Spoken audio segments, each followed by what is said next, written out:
person is a dear friend of mine. I know Jimmy, what, 25 years ago? We worked together a long time. Jimmy manages the US plant here in Waldorf.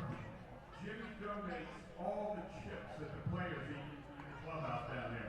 I hate to put a dollar figure on it. So, but Jimmy, come on in, everybody. Jimmy, thank you so much. Honor roll. Back for you. And a team signed ball. Jimmy, thanks for all you do, buddy. The last person on our board tonight is the owners of La Tech. They were our first and original corporate sponsor. They couldn't come because tonight, Saturday night's their business night, but we also have a plaque in the hall for their family. We'd like to thank La Tech very much. Thank everybody for coming out tonight.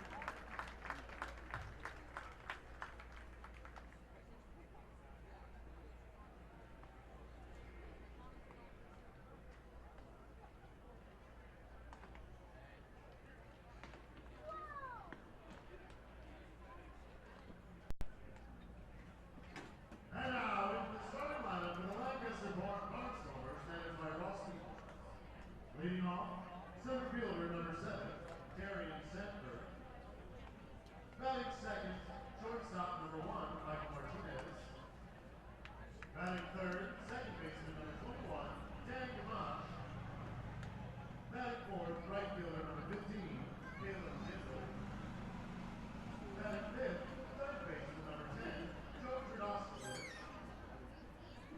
Batting sixth, designated hitter number 41, Justin Wood. Batting seventh, first baseman number 18, A.C. Hobson. Batting eighth, catcher number 32, Anderson de la Rosa. Batting ninth, left fielder number 5, Zach Shane. And starting the lineup with Barnstormers, left-handed pitcher number 19, Buddy Bowden.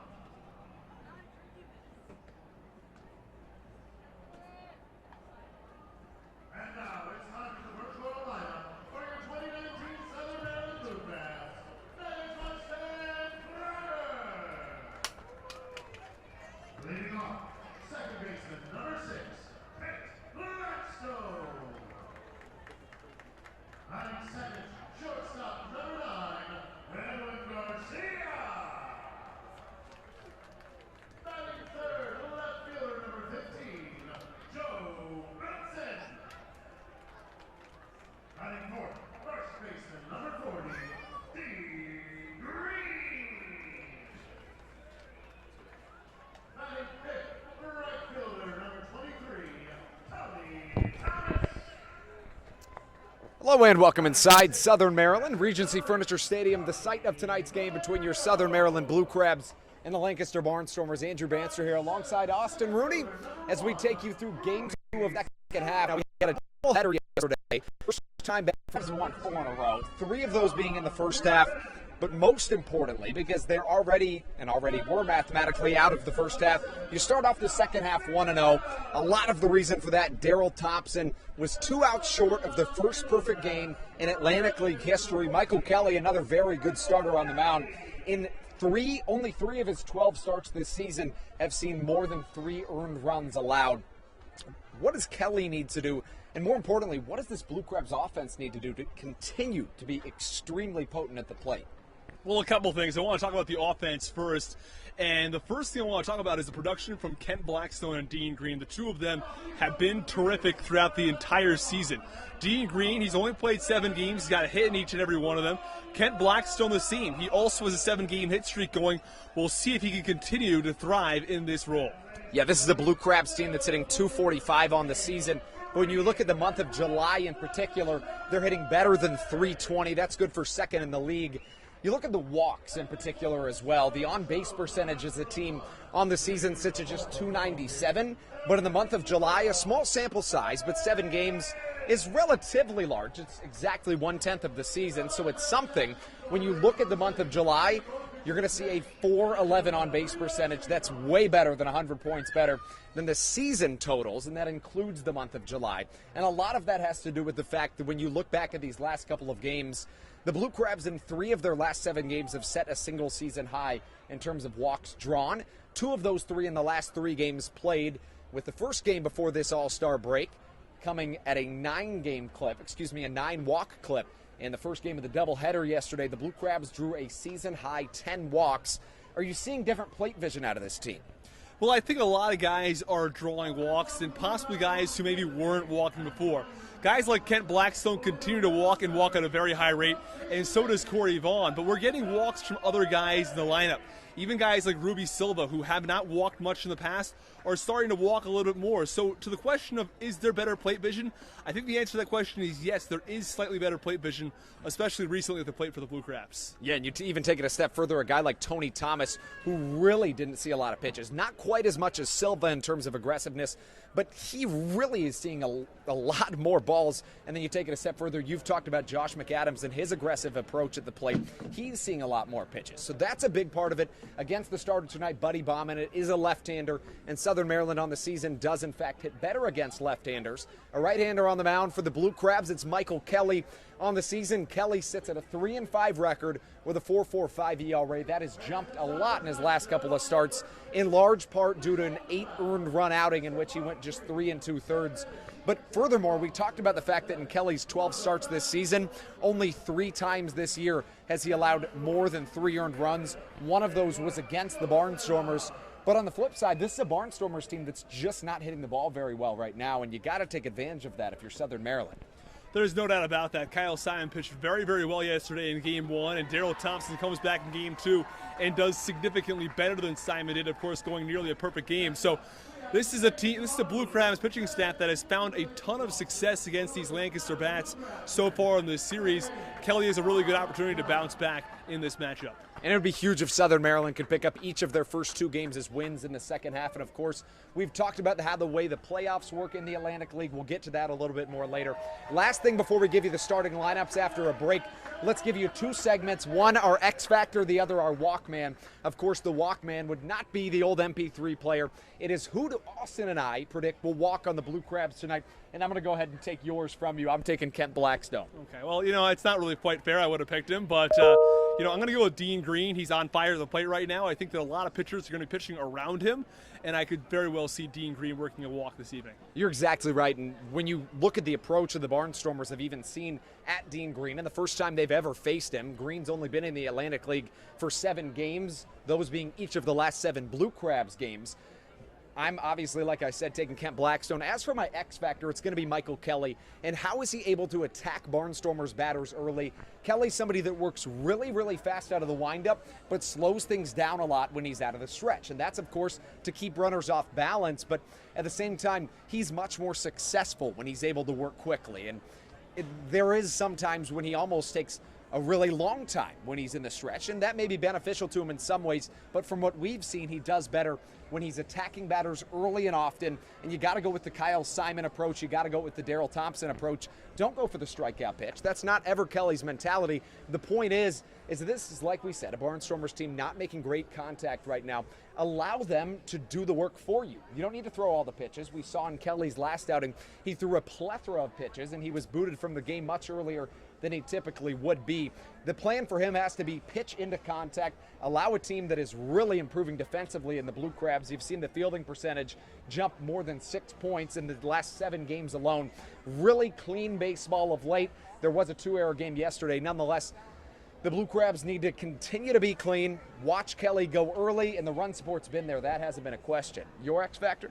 I'm going to go with the same player who I had as my Walkman as the X Factor. Let's look back at Dean Green again. We talked about his power at the plate. He's got a 7-game hit streak going, and he has jump-started this Blue Crabs offense. So it's not just been him. The rest of the team has hit with him. And I think if Dean Green can continue to produce the plate, the Blue Crabs are going to continue to have success and get driving a lot more runs overall.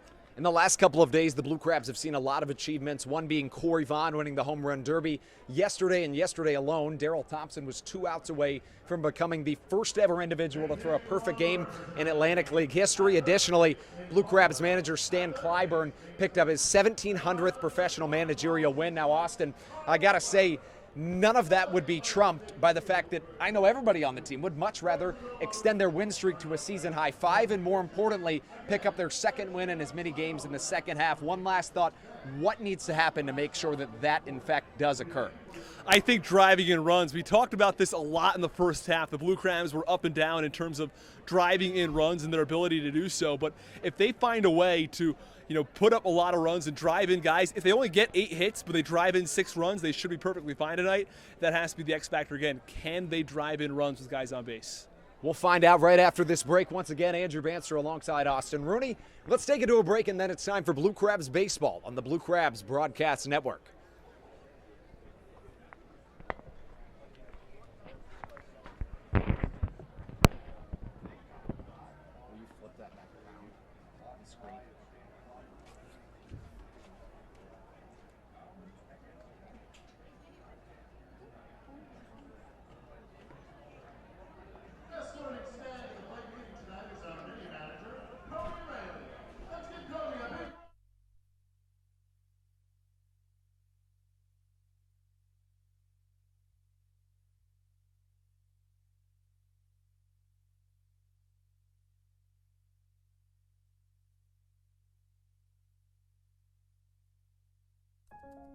The National Baseball Hall of Fame and Museum is a place with thousands of stories to be told.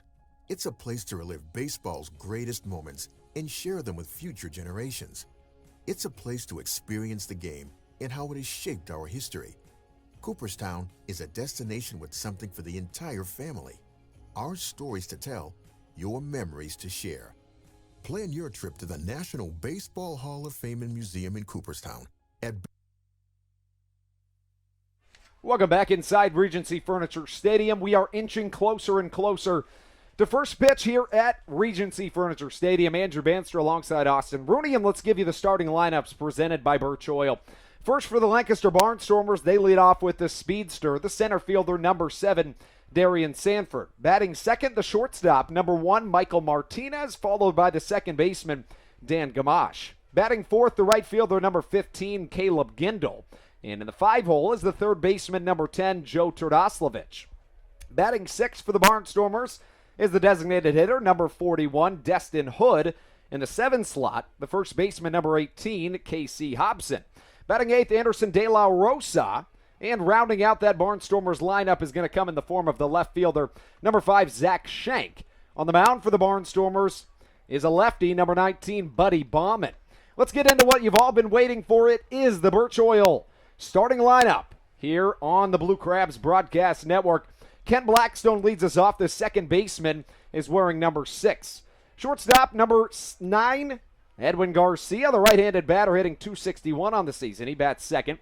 He's followed by the left fielder, number 15, Joe Benson. And in the cleanup spot, the first baseman, Dean Green. You see it, hitting .423 on the season. The designated hitter bats fifth. The right-handed hitting Tony Thomas is our highlighted player of the game. He's hit 3 home runs and driven in 6 runs in his last 6 games played. Batting sixth is Charlie Valerio. Expect him to be an X factor tonight as well as the numbers pop off the charts. This seems like a match made in heaven for Valerio, a guy that's raised his average to a team best 303 among qualifiers. He hits .325 at home. Additionally, he's hitting .423 versus left-handed pitching and hitting .423 against these Lancaster Barnstormers. As if it couldn't get any better, he's hitting .450 in the month of July. He is going to be a force to be reckoned with this evening. Batting seventh is the center fielder. The Ruby Silva is the man in that slot. Next up is the designated hitter. It's number 13, John Griffin. And rounding out the lineup, the third baseman, it is number 7, Josh McAdams, at a .290 clip on the season once again. Michael Kelly on the mound for your Blue Crabs. Now let's take a look at this matchup between these two teams. As you see, Southern Maryland with a 1-0 record in this second half. Barnstormers with the 0-1 clip after losing Game 2, the first game of the second half last night. Southern Maryland 4-6 against the Stormers this year, and they find themselves on a 3-game winning streak against Lancaster. These are two teams that have traditionally played each other relatively close, but 79-102, the record that you look at over these in this past decade. The date, July 13th, 2019. It's game number 71 of 140, and we're ready for Blue Crabs baseball. You got to imagine Valerio's going to play a big factor tonight, Austin. Yeah, again, you talked about his batting average earlier. He leads the team with that .303 clip. He's second in OPS among qualifiers. He has become one of the top hitters on this Blue Crabs team, and he's recovered nicely from a tough start. It is time for the national anthem, which means we're getting that much closer to Blue Crabs baseball on the Blue Crabs Broadcast Network. We'll step aside for a moment. We're going to keep it right here throughout the national anthem so that you can hear it. We'll be right back on the Blue Crabs Broadcast Network.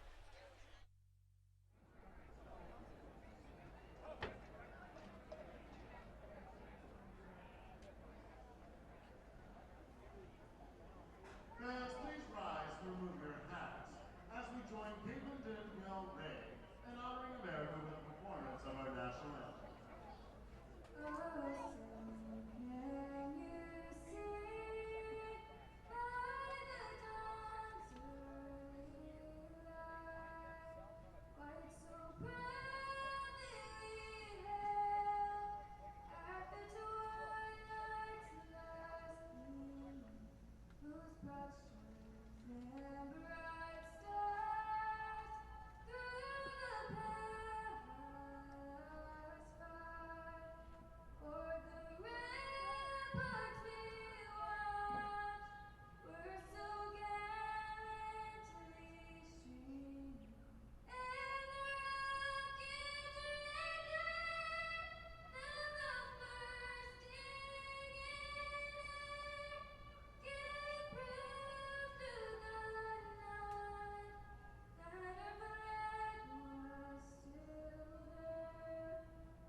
What a beautiful rendition of our nation's anthem by one of our very own scorekeeper's daughters here on the Blue Crabs Broadcast Network. We're getting that much closer to Blue Crabs baseball as we continue in our pregame show. Once again, Andrew Banser alongside Austin Rooney. We've talked about some X Factors.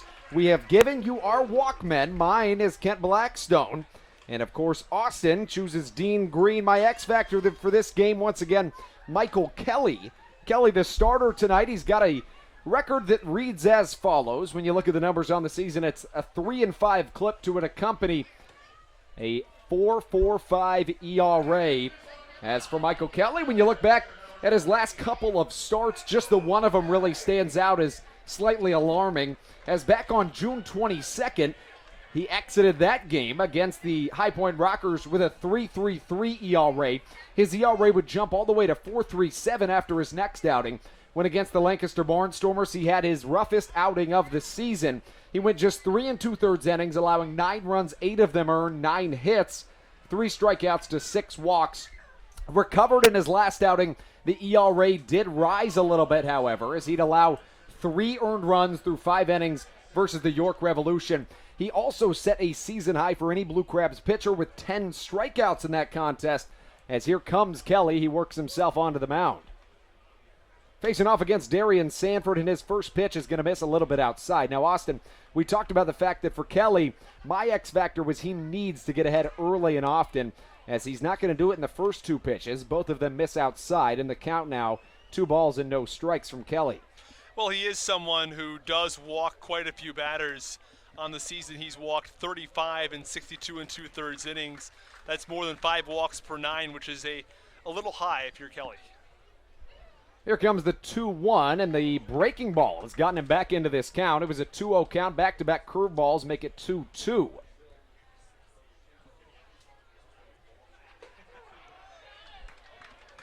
And strike number 3 looking to Darian Sanford, and Michael Kelly picks up right where he left off in his last start here at home. We mentioned the 10 strikeouts, the best by any Blue Crab, and it beat a record that stood for more than 2 months. It was set by Pat Dean He was later picked up by the AAA affiliate of the Colorado Rockies. One down after a 2-0 start, and Kelly working into his groove.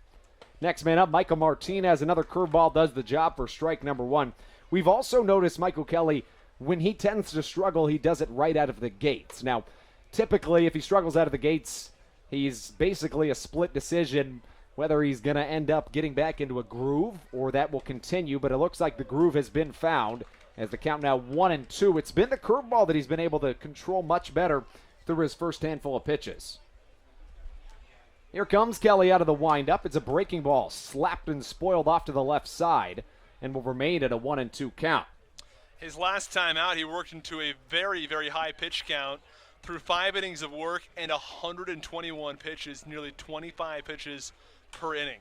This pitch slapped to the left side. Joe Benson gives chase, and he's not going to be able to get there. Michael Martinez takes a hard round around first, but will put on the brakes as we're going to see the first hit of the contest. We haven't seen too many of those lately from the Barnstormers if we're just focusing in on their very last game played.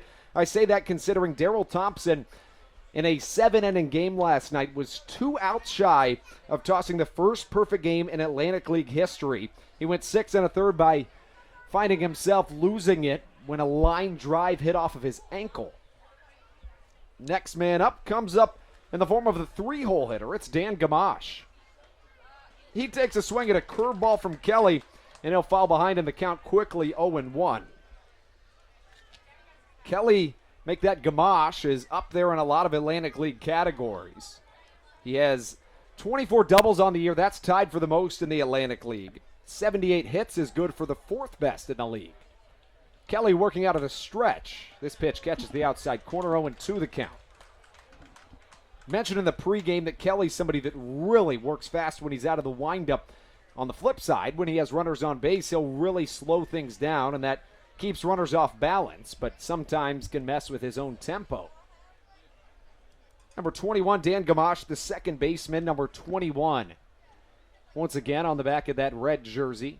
Here comes the 0-2. It's a curveball, and that could be the inning. Garcia backhands the ball. Here comes Blackstone to turn 2. 6-4-3, and Southern Maryland gets out of the jam. Nice first inning by Michael Kelly, and Southern Maryland will come up to bat. Let's give you a quick plug real quick, as if you ever have wanted to see kind of what it's like to be a professional baseball player, what's it like in the clubhouse, what do you do before a game, what have you, we have a really cool opportunity for you. There's a really big social media brand called Foul Pull Sports that allows you to look into the lives of baseball players, typically just at the collegiate level, but recently they've started to work into minor league baseball. The Blue Crabs, one of the first people to ever take over their Snapchat account. So if you go onto Snapchat and add Foul Pull Minors, that is FOULPOLEMINORS.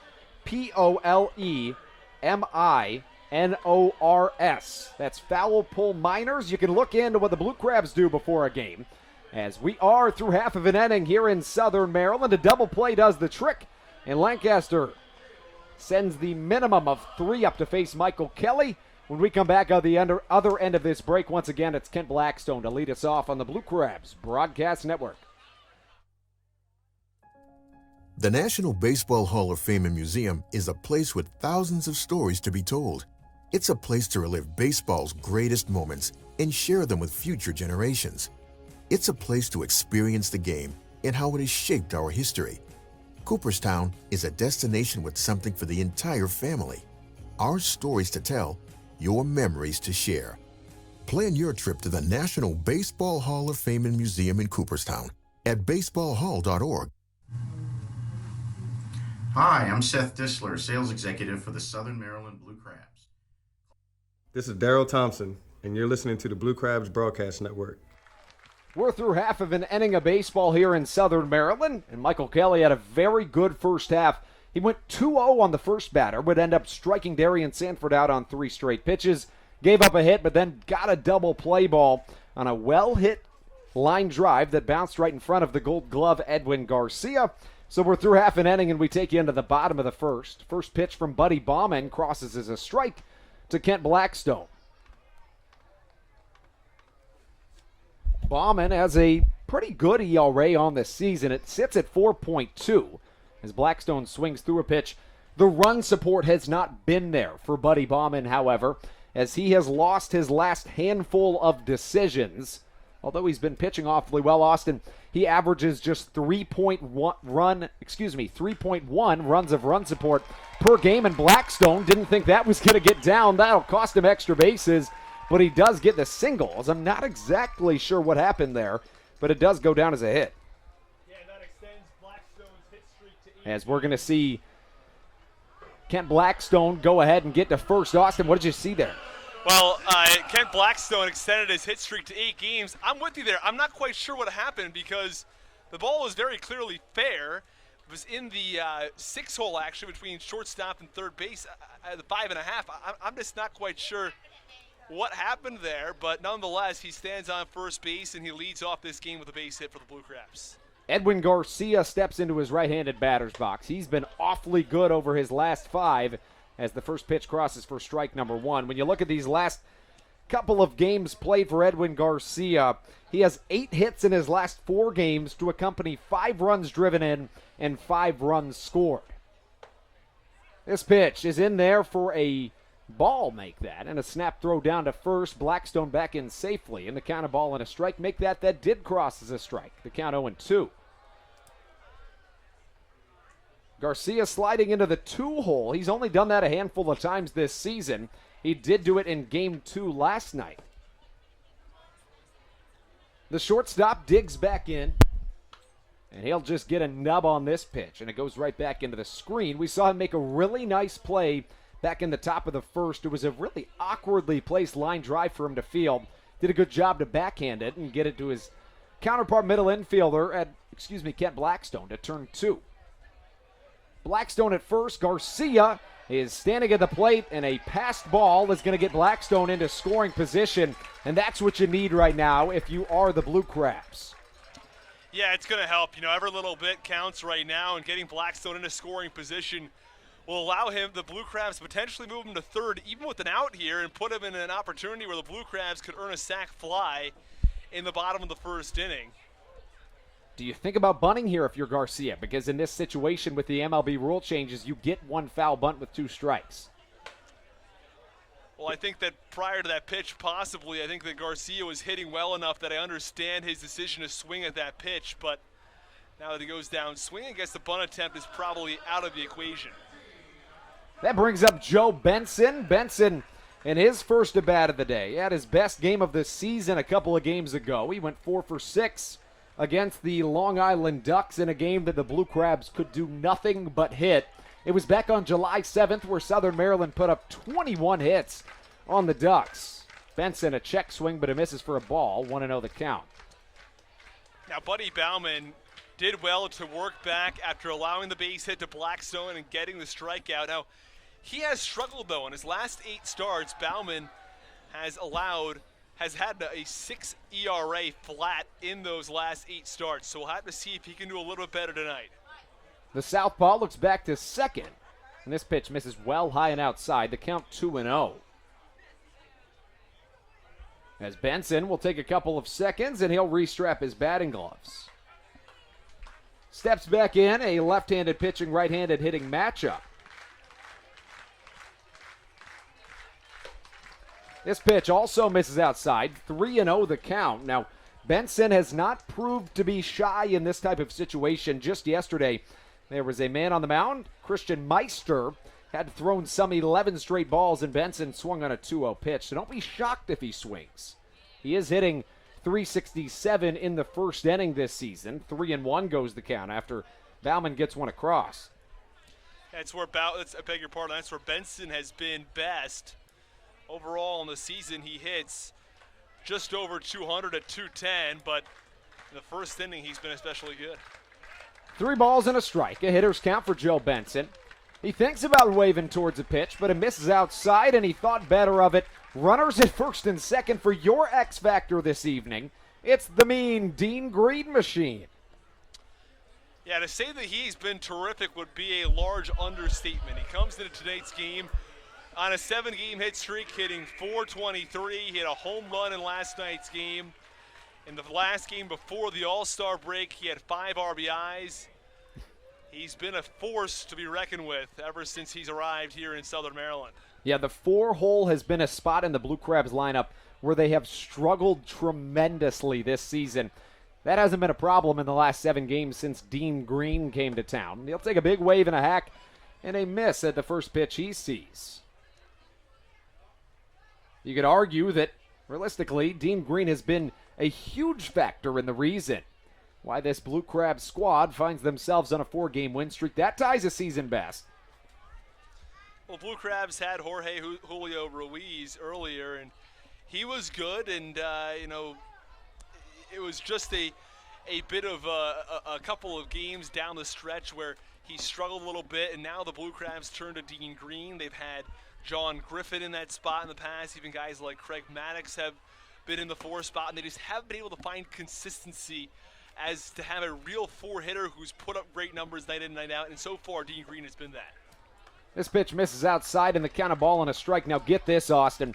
Southern Maryland this season, by batters in the 4-hole that are not named Dean Green, combined to hit just 176 this season. Dean Green in the 4-hole is hitting 423. It's a pretty big upgrade. He'll hit this one, lofted it pretty well to the left side, but that should stay in play. It's a long track for the left fielder, Zach Shank. Ken Blackstone was not tagging up, nor he should have been, as that ball will find itself as out number 2. So now you're in danger of losing a really, really good opportunity here in the first. What does Tony Thomas's plate approach need to be? Well, Tony Thomas is historically very much of a pull hitter. I wouldn't be surprised to see him jump on a pitch early in the count and drive it into left field. And we've seen him hit quite a few home run balls out to left field, line drives down the third base line. In last night's game, he had an RBI double directly over the third base bag. And he is our highlighted player this game. Blackstone goes on the pitch. What a jump by Kent. Nobody's catching him. He pops up right after the slide. And now the Blue Crabs find themselves with runners on the corners and 2 down because because Benson didn't go. Having Blackstone at third doesn't do all that much for you except take a force out away from you at third base. But nonetheless, a stolen base is a stolen base. Yeah, I was a little surprised to see them only go with the steal for Blackstone. I think it makes more sense with Benson there with 2 outs. The only thing I can think is that Blackstone saw an opportunity and just pounced on it. Never a bad thing to end up stealing third base, but as they say, you never want to get the third out of the inning at third base. 2 balls, no strikes the count. Thomas waves at a pitch and swings his tan bat through the zone without making any contact, so the count 2-1. You mentioned that home run from Tony Thomas last night. In his last 6 games played, he has driven in 6 runs and hit 3 home runs, 3 of his 8 on the season. Another big wave at a pitch and really off the bag was Joe Benson. Nice snap throw by Anderson De La Rosa, but just a hair short and off the mark as the count evens up at 2-2 and runners remain on the corners with 2 down and a scoreless game in the bottom of the first inning. Yeah, he nearly caught Benson sleeping over there at first base. He had a very large lead. I don't think he was expecting a snap throw, but nonetheless, Benson was almost caught. Benson goes on the pitch and misses outside, and he's in with a stolen base. This is a Blue Crabs team that very, very rarely steals bases, and now we've seen 2 in this half inning alone. Well, it's a little surprising that they didn't go together on the double steal, but nonetheless, the Blue Crabs now have a couple of stolen bases here in the bottom of the first inning, and well, the result is the same as it otherwise would have been.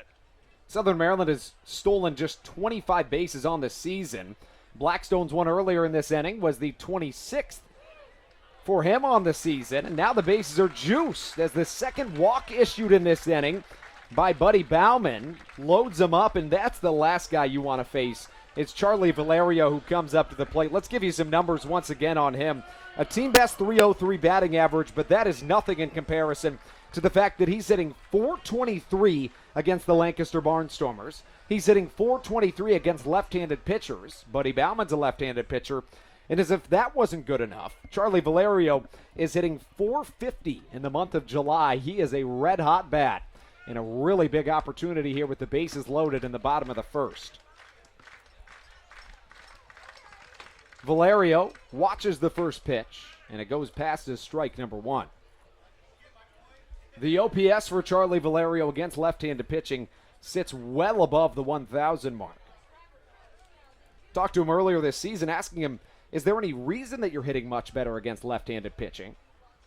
And this pitch misses down low, 1-1 the count. That question was asked because he's a switch hitter, so you wonder, why is it that you're hitting better from one side? He tells us, well, in fact, traditionally I've hit much better against right-handed pitching. He says that he's taken a different approach to the plate this year from the right side, and it's really paid dividends. A ball and a strike the count. Here comes Bauman. And this pitch fouled back into the dirt and back behind home plate. And ahead in the count is Buddy Bauman.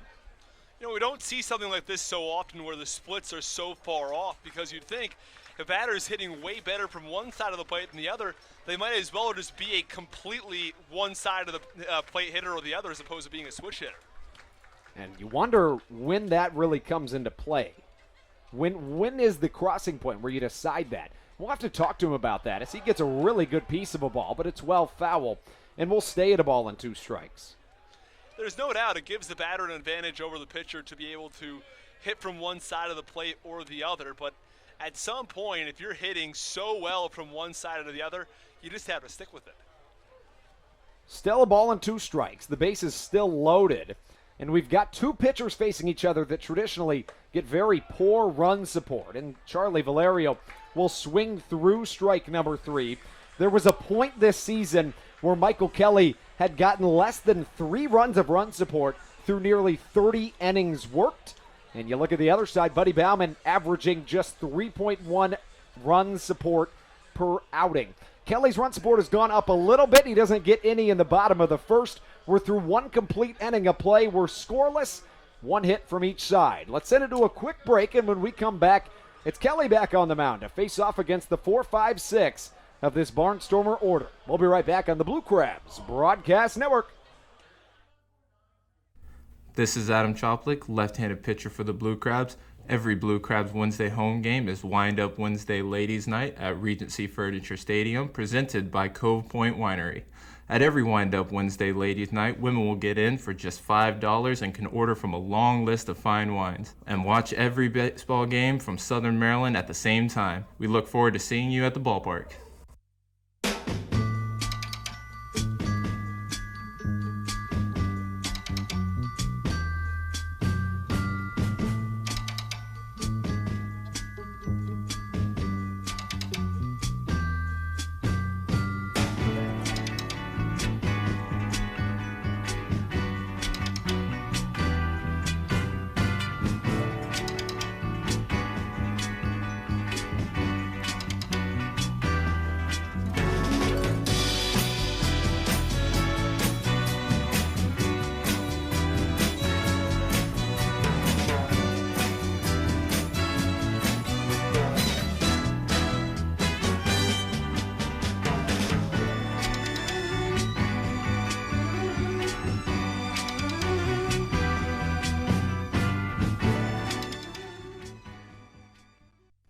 This is Tony Thomas, and you're listening to the Blue Crabs Broadcast Network.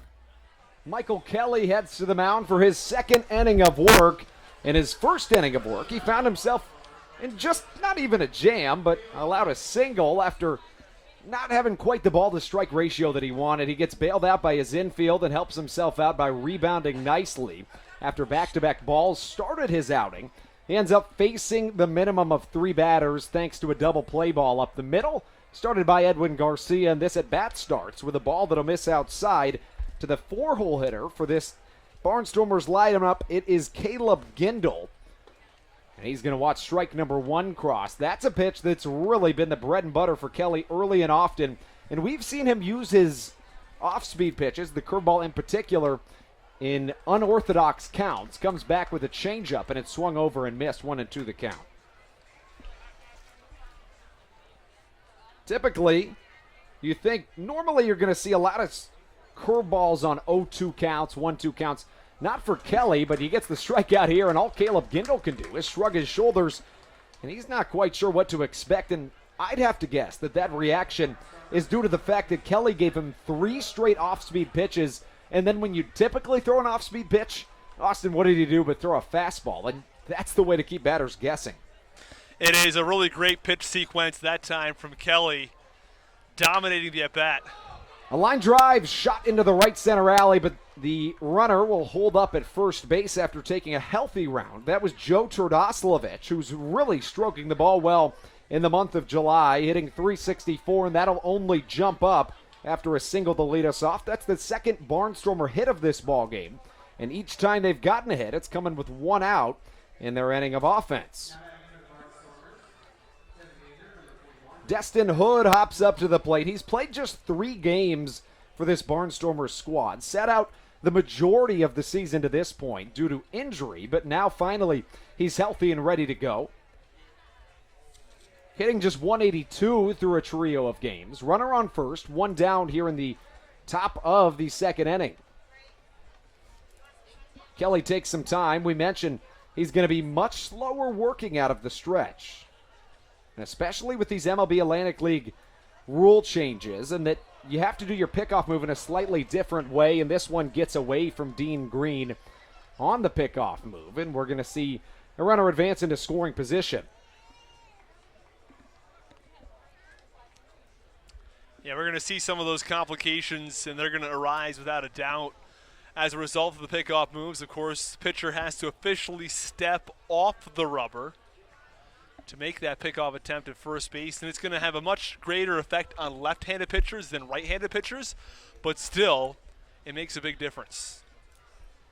So now a runner at second and a really healthy lead out there for Turdoslavich. This one hit up the middle. Garcia takes it off 2 hops, thinks about throwing to third, but instead gets the second out of the inning over at first base. Turdoslavich advances just 90 feet away from representing what could be the first run of this ball game. And Casey Hobson digs up to the plate. Hobson's a little bit off and on in that he's hitting .233 on the season, Austin. 11 home runs and 40 RBIs. He's been especially good against the Blue Crabs. In 10 games against Southern Maryland, you see the average climb all the way up to .382. 3 of his 11 home runs have came against Southern Maryland, 10 of his 40 RBIs against Southern Maryland. He waves the bat above his head. First pitch from Kelly will miss just a smidge outside. Hobson, the first baseman for this Barnstormers squad.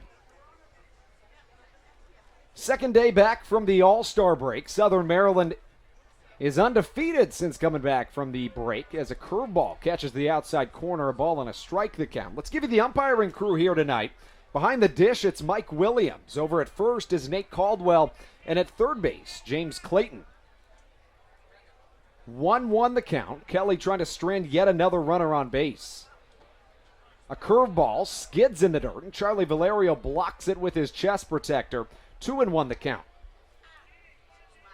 Southern Maryland won each of their final 2 games before the All-Star break. Yesterday they had a doubleheader against the Barnstormers, the first of which was a rain makeup, and it counted towards the first half. That was a win. First game of the second half was game 2 of the Twin Bill, and that was a win as well. 8-3 the score in the first game as Kyle Simon threw a gem. Darrell Thompson up the ante in game 2, coming 2 outs shy of the first perfect game in Atlantic League history. Nonetheless, Southern Maryland wins 6-0. As the Blue Crabs offense has just been terrific of late, and we mentioned it in large part due to the spark plug that has been Dean Green. Hobson steps out of the box for a moment, and we're going to have to wait on the 3-1. We mentioned that Kelly really struggles with the walks. That's the one knock against him. He hasn't walked anybody to this point. We'll try to avoid it right here. A broken bat chopper up the middle. Garcia will have time as Hobson takes his time down the baseline. He has enough time to throw out Hobson, and back-to-back 6-3 putouts will strand a runner at third base. We're through an inning and a half, and Michael Kelly has been very good to this point. He's allowed just a pair of hits, no runs, and strands a runner at third here. The Blue Crabs come back up to the plate, and they'll send their 7-8-9 up, trying to improve on a good bottom of the first, but lackluster in terms of something that you pointed out was really important to achieving a win in this game, in that you need to drive in the runs, especially when you're given the opportunity. Southern Maryland sent their hottest bat up to the lineup, arguably, and Charlie Valerio in a rare fashion, came up empty with the bases loaded. When we come back, we're going to see 7-8-9, Ruby Silva, John Griffin, and Josh McAdams. Don't go anywhere. We'll be right back on the Blue Crabs Broadcast Network. Hey Blue Crabs fans, this is Andrew Bandstra, the voice of the Southern Maryland Blue Crabs, and I want you to come see America's pastime change before your eyes. Did you know that the Atlantic League is partnered with the MLB starting this season to incorporate an electronic strike zone to call balls and strikes at Blue Crabs games? That means a radar tracking technology and an MLB-defined strike zone will determine strikes and balls at Southern Maryland Blue Crabs games this season. Also, batters can steal first base on any pitch that is not caught by the catcher. Baseball is changing before our eyes, and the only place to see it happen is here in the Atlantic League and at a Blue Crabs game. So come check it out at Regency Furniture Stadium. Hey Blue Crabs fans, this is Tommy Thorpe, left-handed pitcher for the Blue Crabs. Did you know that every Thursday night game at Regency Furniture Stadium will feature the brand new food special, Clyburn's Chow Hall? Just for $30, you can enjoy all-you-can-eat food in the Legends Club. Clyburn's Chow Hall will alternate between beer and wings presented by Foster Grill off Waldorf and tacos and margaritas presented by Mexico Restaurant. This is Mike Falsetti, and you're listening to the Blue Crabs Broadcast Network.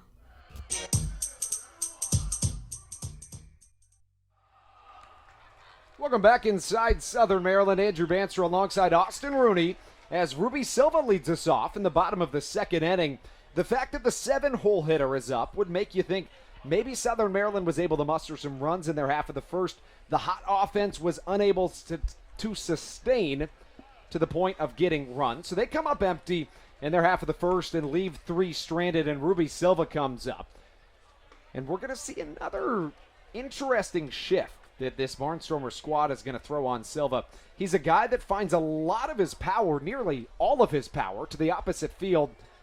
And interestingly, for the second at bat in a row, dating back to last night, Silva's going to be shifted to his pull side, and now that shift goes away a little bit. 2-0 the count. Silva works ahead by a pair. Facing off against Buddy Bauman. Silva takes a healthy hack at a 2-0 fastball upstairs and comes up empty. The count now 2 balls and a strike.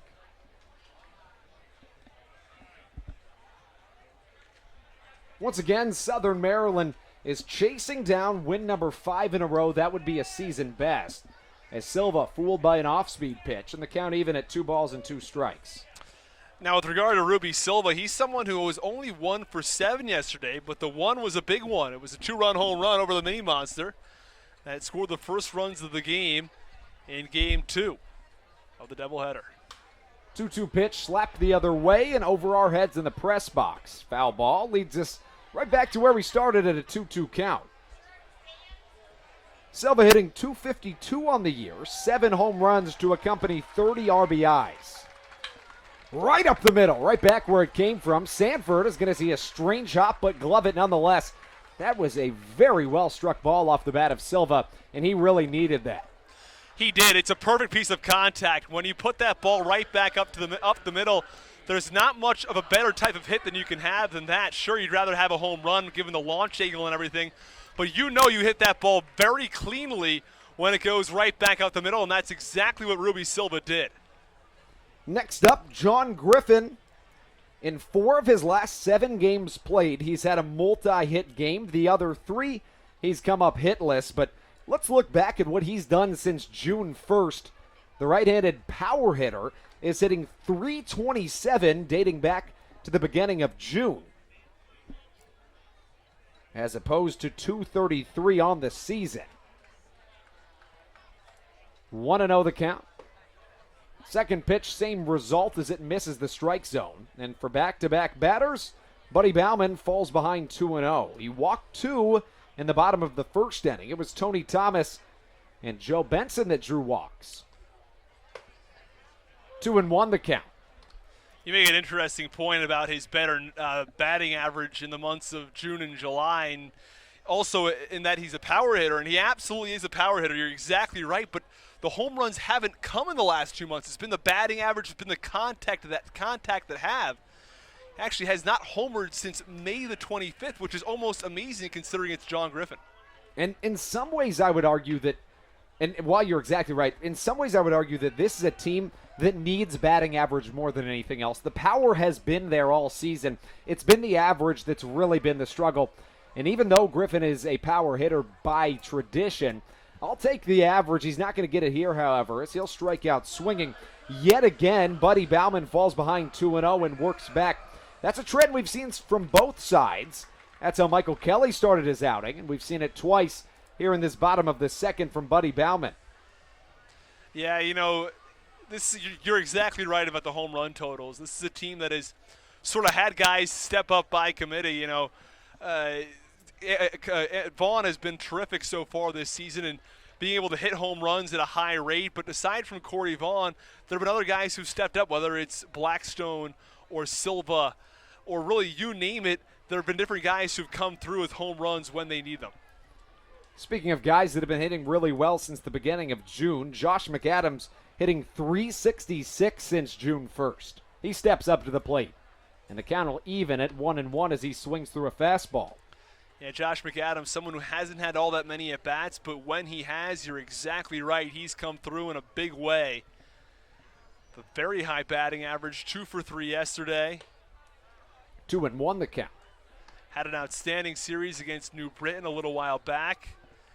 The game-winning RBI double. And that's really what turned the corner for him and solidified him as a real candidate to maybe eventually become an everyday starter, if not platoon with Frank Martinez. 3-1 the count. And he's someone who's a real two-way player for the Blue Crabs. He's found a lot of success pitching, and he told me, when he goes out on the mound, he's not going to be like some position player who lobs it over at 80 miles an hour. He's going to go out there and give it everything he has. He can throw 93 to 95. Full count as the left-hander Buddy Bauman continues to fall behind in counts, but work back into them. McAdams has drawn a lot of walks of late despite being an extremely aggressive hitter. He told me when I spoke with him that he swings as much as 85% of the time. Strike number 3 looking as Bauman is going to find himself with back-to-back strikeouts, one swinging, the most recent looking, and that'll flip the order back to the top for Kent Blackstone. He is 1 for 1 today. He singled to start off this contest, but Austin, realistically, it should have been extra bases.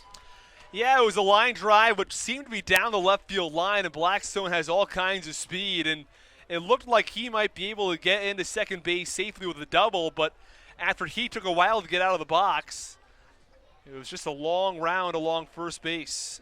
Yeah, it was almost as though when he slapped it down the left field line, he kind of just watched the ball for about 2 or 3 seconds, almost as if he thought it was going to be foul. It turned out to be well fair, but nonetheless, let's give Blackstone some credit. He has been really poking the ball lately.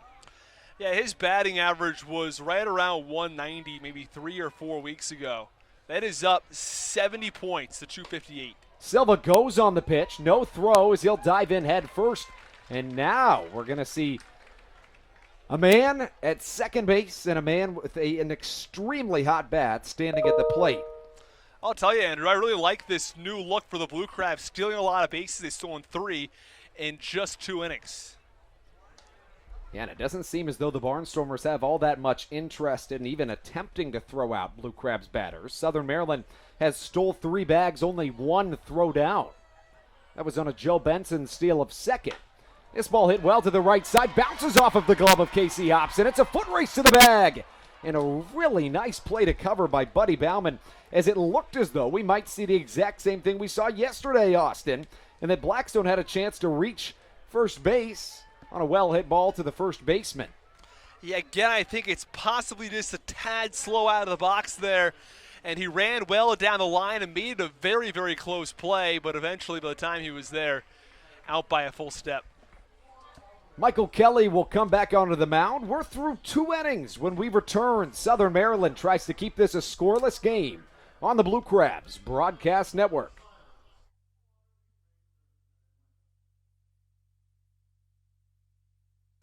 Hey Blue Crabs fans, are you looking to watch a game from one of our luxury suites with 25 of your closest friends? How about the high-end Legends Club in left field? Call 301-638-9788 and ask to speak to a sales representative about your party and group outing.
This is Andrew Johnston, and you're listening to the Blue Crabs Broadcast Network.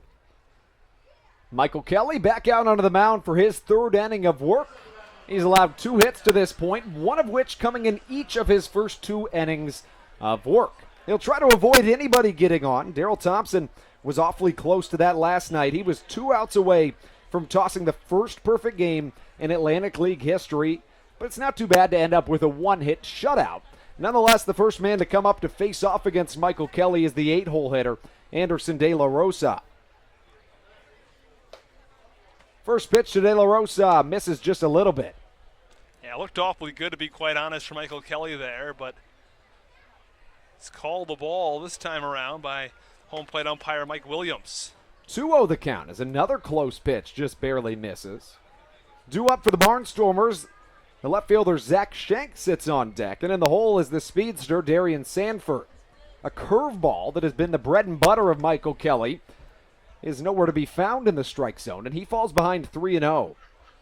Has not walked anybody to this point in the ballgame, although he does struggle with the walk and lets the first free pass of the evening on. If we look back at Michael Kelly's first 2 innings of work, he struck out the first batter he faced after falling behind 2-0.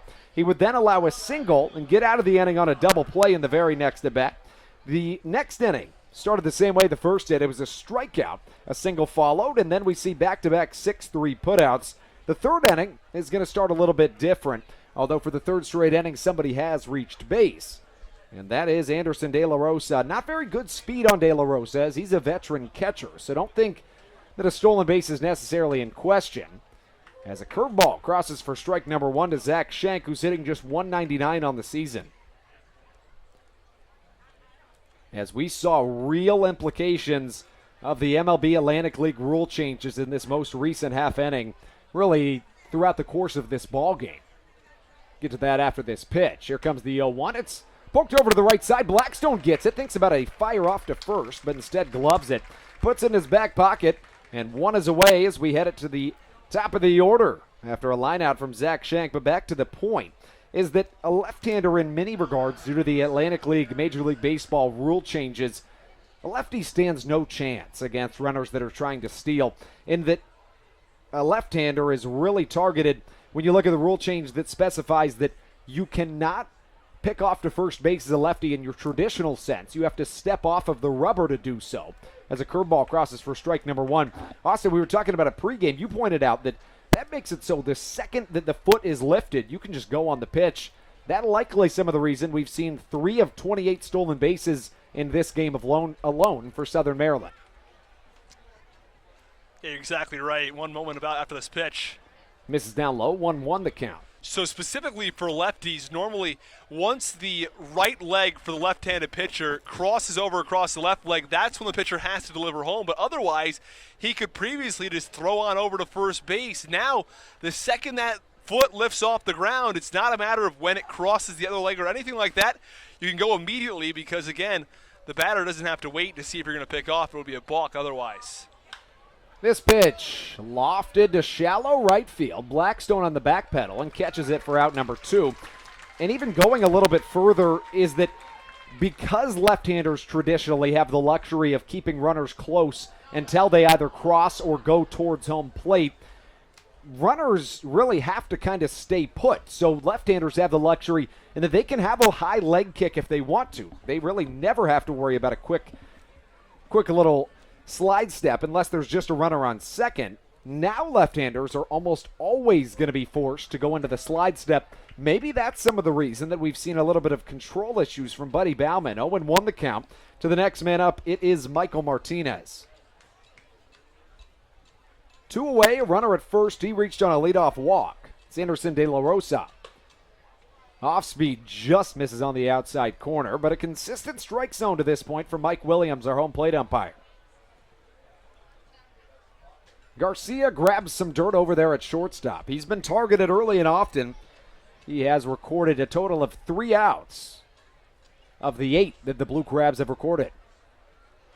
This pitch is jarred in the dirt, and Valerio hands it off to the home plate umpire. The count even at a ball and a strike, make that 2 balls and 1 strike. Here in the top of the third, a scoreless game as the Blue Crabs are trying to extend their win streak to a season-high 5 and start off the second half on a good note with back-to-back wins. 2-1 pitch from Michael Kelly. Hit pretty hard to the left side, but it'll end up well foul, as it nearly strikes a fan. The count 2-2. Give you the defensive alignment after this next pitch, should we get any further than this next pitch. The left-handed batting Martinez steps in. And here comes Kelly with his 2-2. It's a ball that misses outside, 3-2 the count. From left to right in the outfield, it's Joe Benson. Ruby Silva in center, and in left is Tony Thomas. From left to right in the infield, at third base, Josh McAdams. At shortstop, Edwin Garcia. Ken Blackstone at second. Mean Dean Green man's first. Behind the dish is Charlie Valerio. And Michael Kelly on the mound as he gets his sign from Valerio. He's set and ready to deal. The 3-2 runner will go on the pitch, and he does. A hot shot to second base, and Blackstone routinely gobbles it up out of the dirt. Michael Kelly allows a runner on for yet another half inning, and yet another time that runner is stranded in his tracks. We're through 2.5 innings of baseball. Here in Southern Maryland, each side has found themselves with a pair of hits and no runs to show for it. Just one error in this game. It was a Blue Crabs error, as we'll take you into the bottom of the third. Buddy Bauman will come out for his third inning of work, and Southern Maryland sends up the heart of their order. It's Edwin Garcia, Joe Benson, and Mean Dean Green when we return on the Blue Crabs Broadcast Network.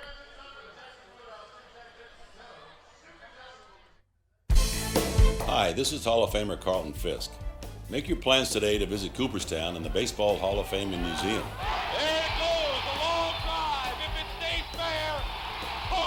Reconnect with your memories of the game and make new memories with your family. Check out baseballhall.org today for more information. Carlton Fisk had a lot of little boy in him right there, Joe. The National Baseball Hall of Fame and Museum, preserving history, honoring excellence, and connecting generations. This is Corey Vaughn. Are you looking for fun on the weekend without breaking the bank? My Eye Doctor Backfin Buddies is for you. For just $15, your child will get in for free to every Friday Blue Crabs home game all season long. Plus, kids receive a Backfin Buddies t-shirt, go on the field for the national anthem, and parents will get a reduced ticket rate. What more could you ask for? Come watch me hit a home run every Friday for just $15.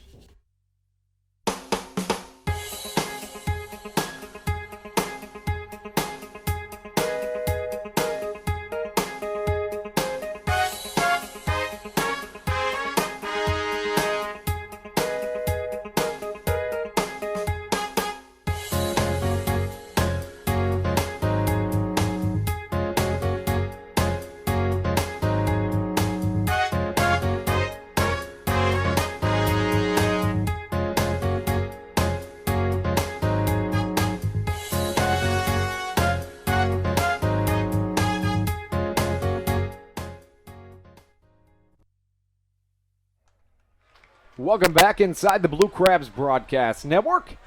Not so much silence from either offense to this point, but in terms of run support, we haven't really seen any, and that's been the story for both starting pitchers this evening. Kelly has struggled to get run support, as has Buddy Bauman.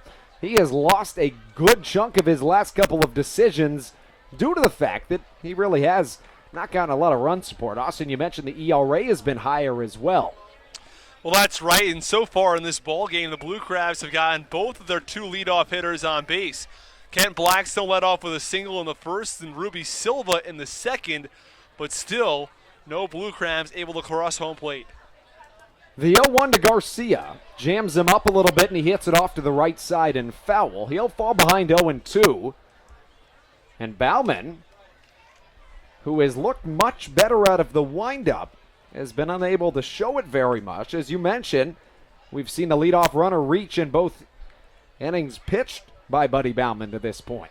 Left-handed pitching, right-handed hitting matchup, and it will extend just a little bit more. Yeah, he's now thrown 51 pitches so far in 2+ innings of work. If he continues this pace, he'll be out of the ball game pretty quickly.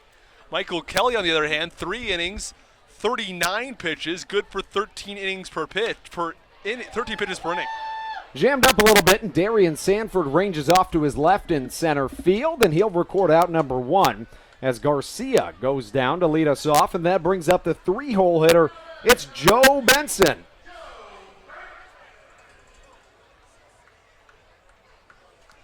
Here we are in the bottom of the 3rd inning of baseball in Southern Maryland. 1 down in it in a 0-0 ball game as the Blue Crabs and the Barnstormers face off. Both teams trying to get off to a good start here in the second half, and a ball hit a mile high but not as far. Lost in the sun by the shortstop Martinez. Sanford has a little bit of trouble reading it, but he will put it away for out number 2, and we're seeing a little bit of shades of what we saw earlier in the season only in this 3rd inning, and that Southern Maryland is swinging really early in counts, not working deep, and it's playing into Bauman's hand. Yeah, well, that's right, and you know, now that he, even though in the first couple of innings, you know, the Blue Crabs were working deeper counts, he got his pitch count up. A very, very quick inning so far for Bauman. He's recorded 2 outs on just 5 pitches. Dean Green steps into the left-handed batter's box. This one a little inside, and the count 1-0. Dean Green looking to extend that 7-game hit streak. Still hitting over 400 for right now. Green swings through a fastball, and the count evens up at a ball and a strike. I'll tell you, I don't anticipate him keeping this 400 batting average, but while it lasts, it's pretty impressive. It's a lot of fun to watch, Austin, as the count evens up at a ball and a strike. But you're right. I mean, he's only hit in 7 games and had a hit in all of them. And honestly, it's usually more than just 1 hit. That's right. Last night he had a couple of big hits too, including a home run to left center field. As we see a pretty heavy pull shift to Dean Green. Of course, in the Atlantic League, per the MLB rule changes, you're not allowed to shift any further than second base, as Green goes right against the shift. It's into the stands in the seating bowl, and we're going to see the count sit at 1-2. And then in the first inning as well, Dean Green hit the ball pretty far down the left field line. Was maybe only 5 feet in front of the 310 sign or the Catholic Charity sign out there in left field. So gave the ball a ride for sure. As we're going to see Dean Green step back in, the count 2-2. As that one missed outside. Number 40 steps back in and mans his batter's box. Lefty-lefty matchup. Green smokes one to the right side that makes its way foul. And this is the type of a bat that we were talking about that Southern Maryland has really started to do more often than not. And that, if nothing else, Green has made this a little bit of a longer inning and put some stress on the left arm of Bauman. Here comes Dean Green. Here comes another 2-2 from Bauman. Slapped off and spoiled behind us in the press box. As we're going to stay at 2-2. A whole lot of 2s on the board. 2 balls, 2 strikes, and 2 down. 2 hits for either side. And the base is empty for Southern Maryland. They're down to their final out in this bottom of the 3rd inning of play. Green with the bat behind his black helmet. He'll take just barely inside. I think Bauman might have thought that was strike number 3, but shows no emotion to prove that on his face. I say that because he started strolling over towards the dugout. Yeah, it was awfully close. Just missed off the inner corner. And Green's a guy that likes to hug the plate a little bit. Pays off for him right there. The payoff pitch slapped to the left side, and Dean Green extends his hit streak to 8 games. Said it last night, and I'll say it again. All Dean Green can do is hit the baseball, and he does it awfully well. He does, and he's done it for his entire career. You go back a few years, he was hitting 300 at the AAA level before he was bought by the over in the Japanese league, and he played there for a short period of time before returning here to independent ball. So he's someone who has found success at virtually every level he's played at, including the highest levels of affiliated ball. He was just steps away from the major leagues before he was purchased by the Japanese league. Here comes Tony Thomas. He takes the first pitch he sees high and outside, but wow, has Dean Green been so effective for Southern Maryland. A really, really big piece of why the Blue Crabs are on a season high or tied for a season high in terms of a win streak. A nice play sliding off to his right side, bouncing off of his knees, and Dan Gamache throws out Tony Thomas for out number 3. We're through 3 innings of baseball, a brisk trio of innings as we head into the middle third with a scoreless game. Michael Kelly back out of the mound when we return on the Blue Crabs Broadcast Network. This is Adam Choplik, left-handed pitcher for the Blue Crabs. Every Blue Crabs Wednesday home game is Wind Up Wednesday Ladies Night at Regency Furniture Stadium, presented by Cove Point Winery. At every Wind Up Wednesday Ladies Night, women will get in for just $5 and can order from a long list of fine wines. And watch every baseball game from Southern Maryland at the same time. We look forward to seeing you at the ballpark.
Welcome back into Regency Furniture Stadium as the Blue Crabs and Barnstormers still have no score into the top of the 4th inning. First pitcher Michael Kelly misses outside on the 3-hitter Dan Gamache.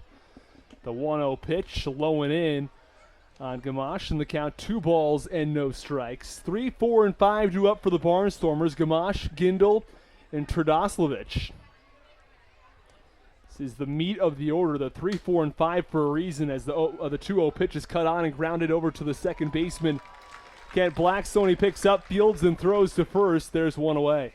And although it really hasn't been the case tonight when you look at the Lancaster Barnstormers' performance, when you look at the season as a whole, really the only threat posed by this Barnstormer lineup is the 1 through 5 of the batting order. Once you get to 6, 7, 8, 9, in terms of performance on the season, outside of Anderson De La Rosa, you're looking at some really weak performances comparatively. First pitch swinging on a ground ball over to the first baseman. That's Dean Green who picks it up, takes a step over to first base, and there are 2 away. So again, a very quick couple of outs for Michael Kelly. He's thrown 3 2/3 innings of work, and he's just taken 43 pitches. Let's compare that to his last start, when he went 5 innings of work in 121 pitches. Yeah, it's just polar opposites, night and day for Kelly, and you really like to see it. First pitch to Trdoslavich is in there for strike 1.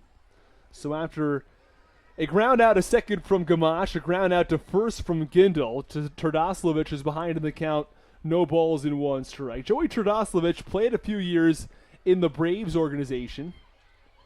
Actually played at the MLB level for Atlanta in those 3 seasons, as the 0-1 pitch looked awfully close, but called the ball by the home plate umpire Mike Williams just off the outside edge. The count, a ball and a strike on Trdoslavich. The 1-1 fastball upstairs, and the count 2 balls and a strike. And it looked like after that very first pitch that Trdoslavich had no intention of swinging. It looked like something got caught in his eye after that pitch. 2-1 is a breaking ball that misses outside, and the count 3 balls and 1 strike. Packed house here in Southern Maryland for a Saturday night game. 3-1, swung on, a high fly ball into left field. Benson back to the warning track, to the wall, and he makes the catch. He had a lot of trouble tracking that ball, and he makes the catch just feet in front of the Catholic Charity sign out in left field. So that'll do it for the top half of the fourth inning. An awkward way to end the inning on the fly ball to left, but nonetheless, another 1-2-3 from Michael Kelly at the end of 3.5. No score from Regency Furniture Stadium. You're listening to the Blue Crabs Broadcast Network.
We apologize for the technical difficulties and the lack of music between innings. We'll try to get that figured out for you as soon as we can. Nonetheless, it's the bottom of the fourth inning from Regency Furniture Stadium. No score between the Barnstormers and the Blue Crabs.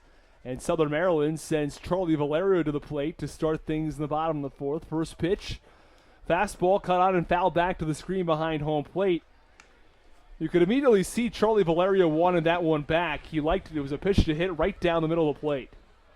Yeah, and his last time up, he really missed an opportunity, and you can't really put that against him. He's a guy that's been hitting better than almost anybody, and statistically in the season as a whole, he has been hitting better than anybody on the Blue Crabs team. The .303 average coming in is the best on the team, but he struck out with the bases loaded and 2 down in the bottom of the first. The 0-1 missed outside. The 1-1 pitch now misses low and in, and the count 2 balls and a strike.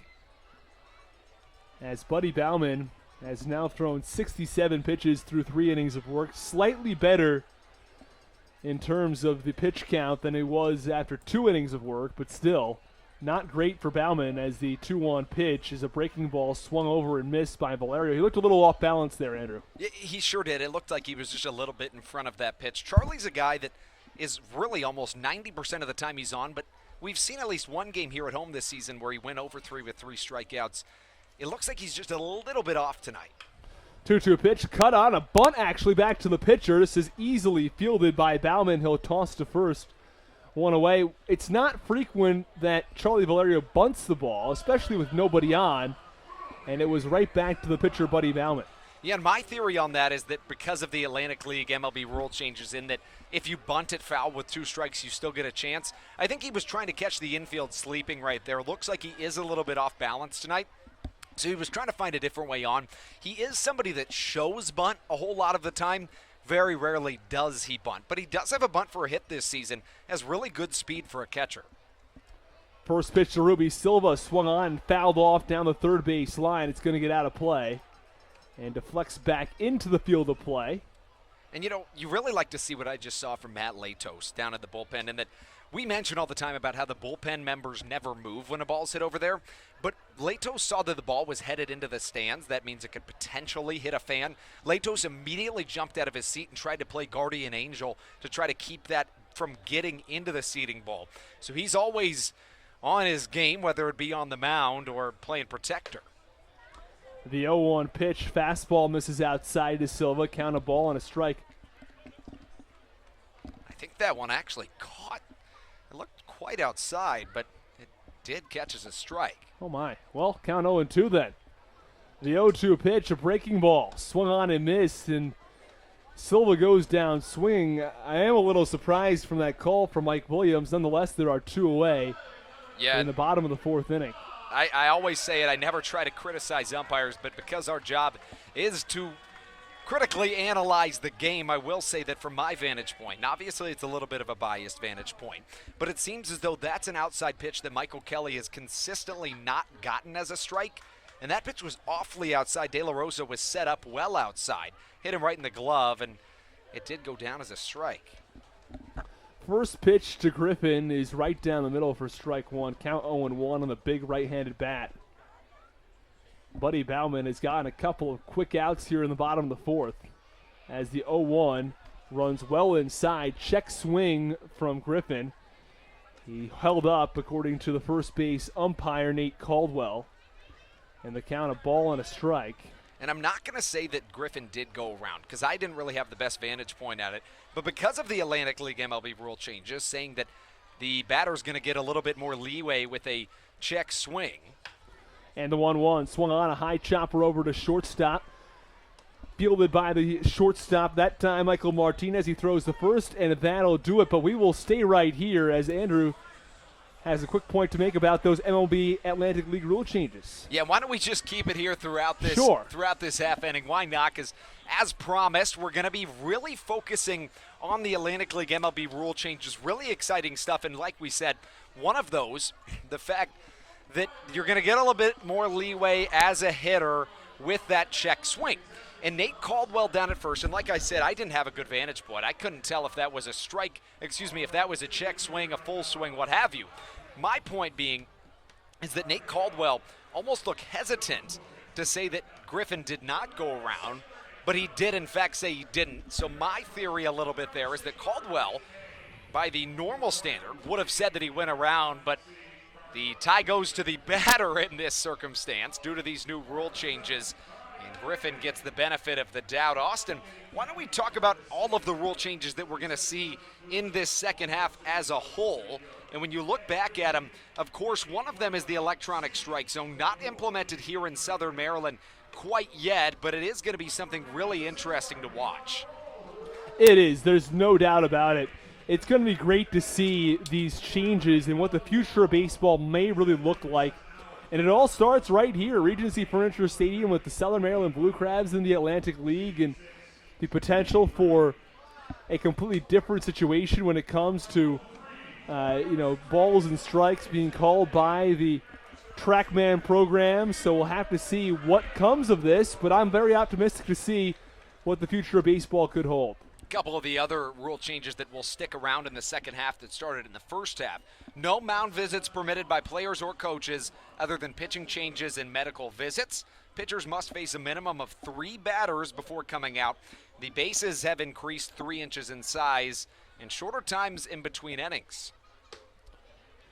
As the first pitch misses upstairs to Destin Hood for ball 1. The Barnstormers went down in order back in the 3rd. Those are the 3, 4, and 5 hitters in Gamache, Gindel, and Terdoslavich as the 1-0 also misses outside. Count 2-0 on Destin Hood. The 2-0 delivery, again low and outside for Michael Kelly, and the count 3 balls and no strikes. Top half of the 5th inning. Still no score from Regency Furniture Stadium.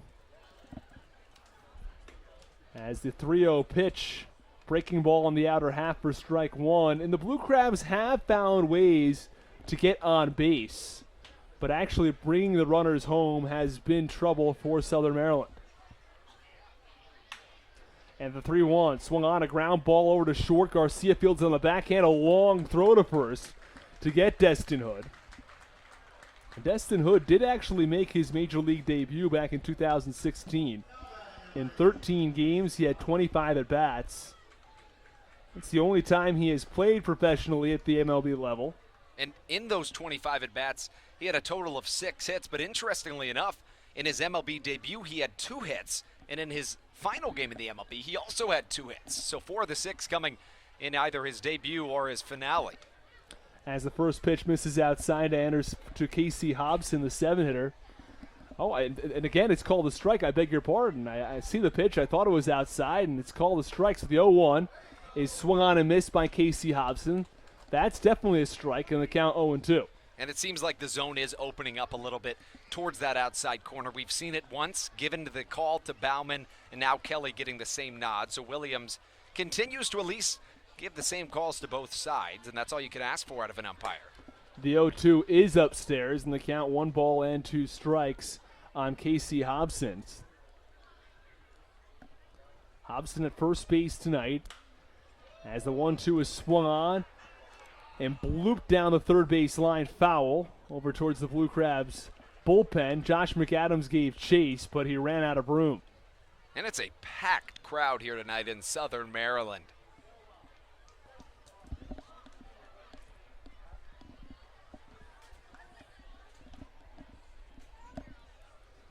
Count a ball and 2 strikes. Here's the 1-2. Foul him off down the third base line over to the Legends Club. Nearly every seat full here in Southern Maryland this evening.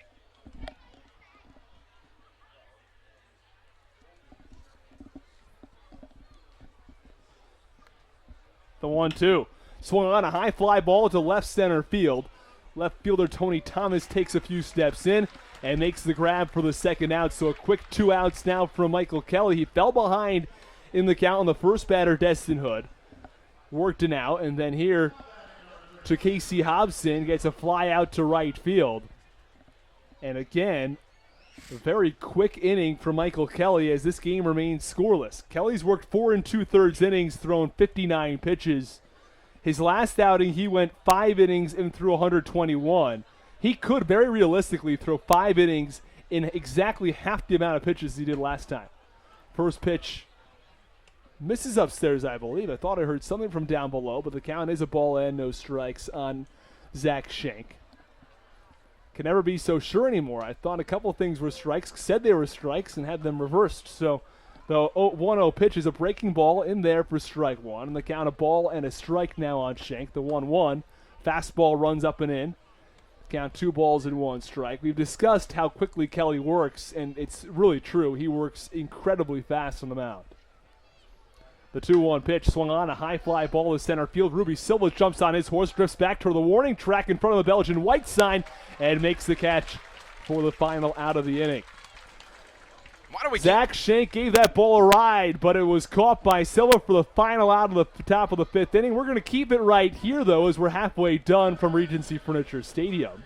And before we talk a little bit more about the rule changes, let's talk about Michael Kelly and a little bit of a rebound night in many ways. We talk about the fact that his roughest outing of the year was 2 starts ago against this Barnstormers squad. Bounces back really nicely. First 2 pitches of the game were balls and comes right back to strike out the batter Darian Sanford on 3 straight pitches. He allowed 3 of the first 8 batters faced to reach this evening and has has retired 9 straight since. So Kelly has been really, really good tonight. Bauman and Kelly have been trading really brisk innings. You talked about how fast this game has been going. We're just over an hour and 10 minutes in, and we are halfway through this contest. Yeah, and that's especially true because of Kelly and the fact that he's allowed 2 hits, he's walked 1, and that's it. And from Bauman, 4 innings of work, he's allowed 3 hits, he's walked 2. So he's allowed 5 Blue Crab base runners. Kelly has allowed just 3 Lancaster base runners. So again, these pitchers keeping runners off base, and the fewer walks you have lead to the quicker time of game. And aside from the first inning where the Blue Crabs really did have a good opportunity and probably should have found a way to drive home a run, there have been a lot of 1, 2, 3 innings in this ballgame, Andrew. Yeah, there really has, and this is a interesting situation in that Southern Maryland really struggled to start the season in 1-run ball games. And the way that this one's going so far, the first team to score could be the one that wins. So we look back to the start of the season, Southern Maryland, in their first 10 1-run ball games, they were 1-9, have really, really turned that around since, as they've been much better. On the flip side, you look at a Lancaster Barnstormer team that has really struggled in 1-run games as of late. Southern Maryland, after starting 1-9 in 1-run games, is now 12-11 in 1-run games, and those are the ones that really matter. They picked it up a lot in that category and have found a way to make it a positive note here for Southern Maryland as 9-1-2 come to the plate for the Blue Crabs here in the bottom of the fifth. It starts with Josh McAdams, who digs in from the right side. First pitch breaking ball swung on and missed. It was low and in the dirt, but McAdams swung right over it, and the count 0-1 on the right-handed hitter. No score from Regency Furniture Stadium in the bottom of the fifth. And the 0-1 pitch cut on and grounded foul down the third base line over to the Blue Crab bullpen. And Matt Latos grabs it. I'm not quite sure what he's doing with it, to be quite honest. It looks like he's holding on for it for the time being. He has been a vacuum down there in the bullpen. He's made two really nice plays. The 0-2 to McAdams swung on in a blooper foul down the first base line. Count remains 0-2. It looks like McAdams needs a new piece of lumber as his bat is broken.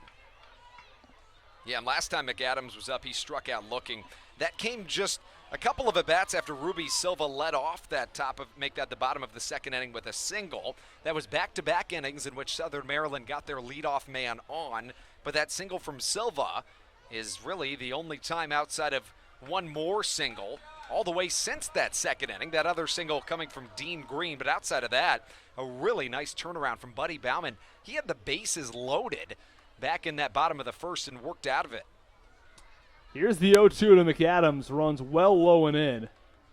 And the count, a ball and 2 strikes now on Josh McAdams, who's hitting in the 9-hole tonight. He's 0 for 1 so far, but he's someone the Blue Crabs know they can rely on to get some big hits. And he's come up in big situations before this year, especially against New Britain with the big game-winning RBI. That ball runs well low and in, almost hit McAdams, but he skitters out of the way in time. And that's when you could really steal first base on. We talk about the fact that the MLB Atlantic League rule changes, yet another one of them is that on any pitch, even if you don't swing, even if it's not a drop third strike, you can steal first base. And that's something that was just implemented yesterday. I mean, you see the catcher, De La Rosa, he's not even thinking about going towards that ball. McAdams instead opts to hit. The pitch swung on, a high fly ball foul down the first base line. It's going to get into the seats, and the count remains 2 balls and 2 strikes. And you make a really good point. And I'd have to think, without the 0 for 1, it might be a different story. But again, it's still such an interesting idea to have the ability to reach first base. And I'd say that I'm 99% sure if McAdams tried to steal first base in that last play, he would have been safe. Oh, yeah, I would say so as well. The no 2-2, question. just off the outside edge. That looked awfully close. The count 3 balls and 2 strikes on Josh McAdams. Bauman sitting just over 80 pitches on the evening. He typically runs just basically in the 85 to 120 range. The 3-2, cut on, a high pop-up down the first base line. Looks like it's going to stay in fair territory as the first baseman, Casey Hobson, about 15 feet away from the dugout, makes the catch for the first out. And that's a really tough one. Originally, it looked like that was going to get out of play, but on a different note, a really nice at-bat from Josh McAdams. We talk about the fact that Bauman hasn't struggled. He is not apt to go too deep into ball games. Typically, he sits right around 100, although in his last 4 or 5 starts, he's tended to go just a little bit deeper than normal. But McAdams draws an 8-pitch at-bat, and that's good for a quality bat, to say the very least. Yeah, I totally agree, as the first pitch to Kent Blackstone misses low and outside. And especially in a game like this, where it's the top of the 5th inning, and if things go the way they've gone so far, Bauman may only go 5 or 5 1/3. And since the Blue Crabs bats have had trouble with him, that's a very, very good sign. As the 1-0 misses outside again, count 2-0. And Bauman's just 2 starts removed from going 9 innings strong against the Somerset Patriots, allowing just 4 hits and 2 runs. The 2-0 on the outside edge for strike 1, and the count 2 balls and 1 strike on Kent Blackstone with the base paths empty and 1 away in the bottom of the 5th. No score from Regency Furniture Stadium. The 2-1 pitch cut on and missed, and the count now even at 2-2. And we talk one more about that complete game thrown by Bauman. We talk about a little bit of the fact that he's struggled to get run support. He threw 9 innings, allowing 4 hits, and got the loss in that game. You don't see that too often. It's not at all often. As the 2-2 pitch is swung on and foul back to the screen behind home plate. Count remains 2-2. The scoreboard up top says 3-1, but home plate umpire Mike Williams makes sure that everybody knows it is 2-2 even in the bottom of the 5th inning with 1 away. The 2-2 once more. Swung on a ground ball through the hole on the left side for a base hit. Kent Blackstone remains red hot.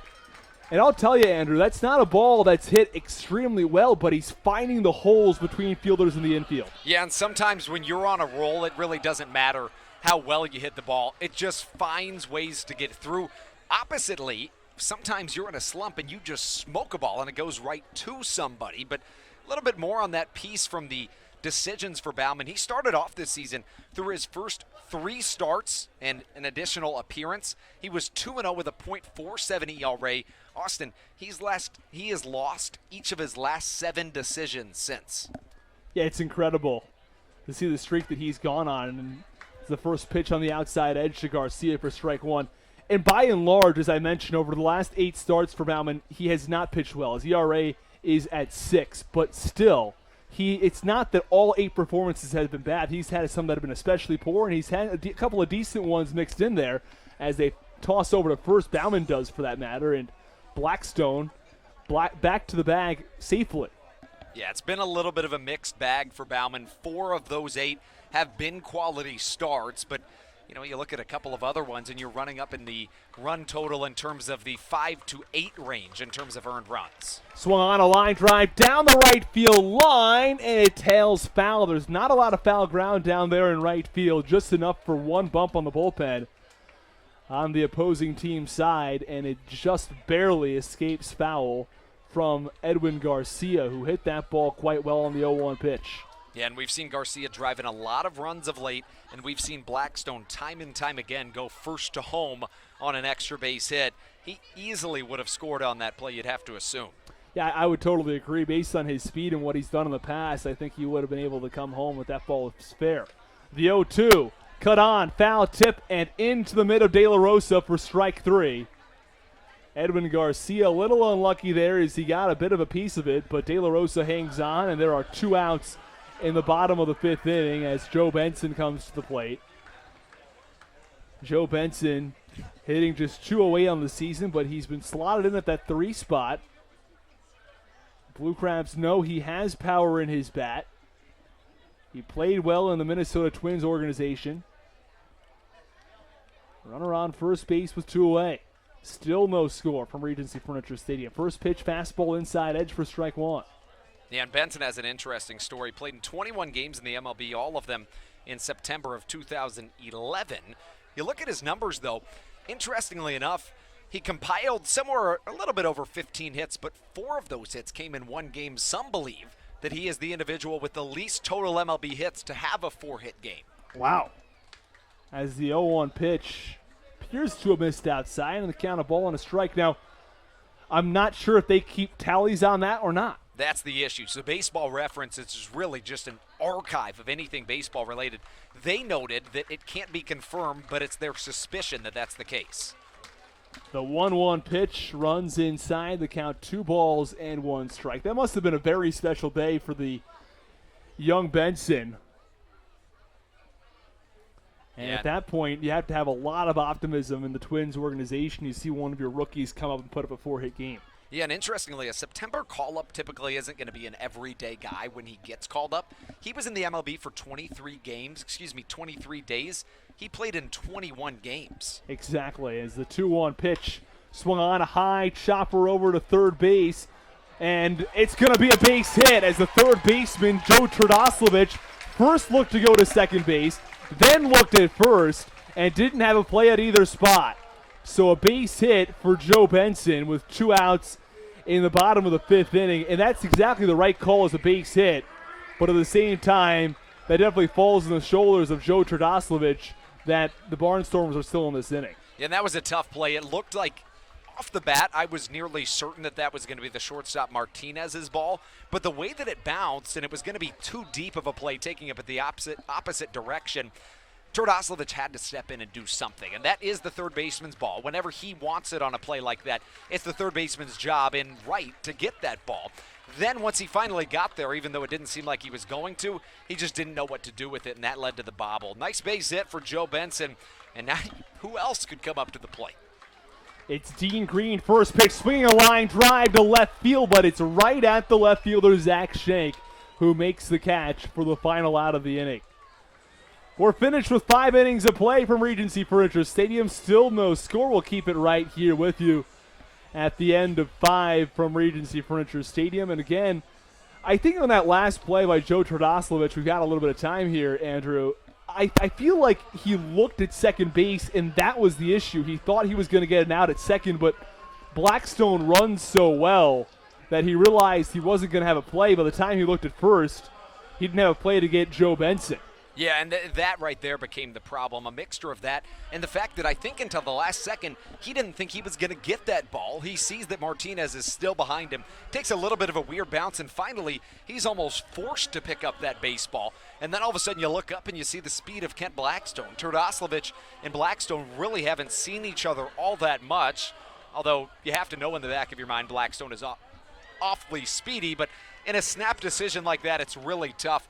Let's talk about the remaining rule changes that we haven't covered that are implemented in the second half of this season. We mentioned the fact that you can steal first base. The official wording on that is that batters may steal first base on any pitch not caught in flight. The batter may be thrown out, however, if he attempts to run. We mentioned the check swing rule is going to be made more batter-friendly. In addition, one foul bunt is permitted with 2 strikes before a strikeout is called. And lastly, a pitcher is required to step off the rubber in order to attempt a pickoff. Now, really, that affects left-handers more than anything, and we saw Buddy Bauman run into that problem early and often in this game. However, he's really done a nice job keeping runners off of base. So is Michael Kelly, though. He's retired each of the last 9 batters faced. Yeah, terrific job by both pitchers for that matter. Is Michael Kelly has done a terrific job retiring Lancaster batters and doing so quickly, as it is Anderson De La Rosa who steps in. Or I beg your pardon, that's Zach Shank who restraps his batting gloves and now steps into the right-hander's batter's box. The pitch misses low and outside to Zach Shank, who is in left field this evening. First pitch missed upstairs. Second pitch low and outside. Count 2-0. Now the 2-0 is a breaking ball, misses low. And the count now 3 balls and no strikes on Zach Shank in the top of the 6th inning. Only 2 hits to the Lancaster Barnstormers coming from Martinez and Turdoslavich, as a 3-0 is in there for strike 1. Count 3 balls and 1 strike. We mentioned how strong the top 5 of this Barnstormer lineup is. You really don't want to walk Zach Shank. And the 3-1 pitch is outside. It will be a walk issued to Shank.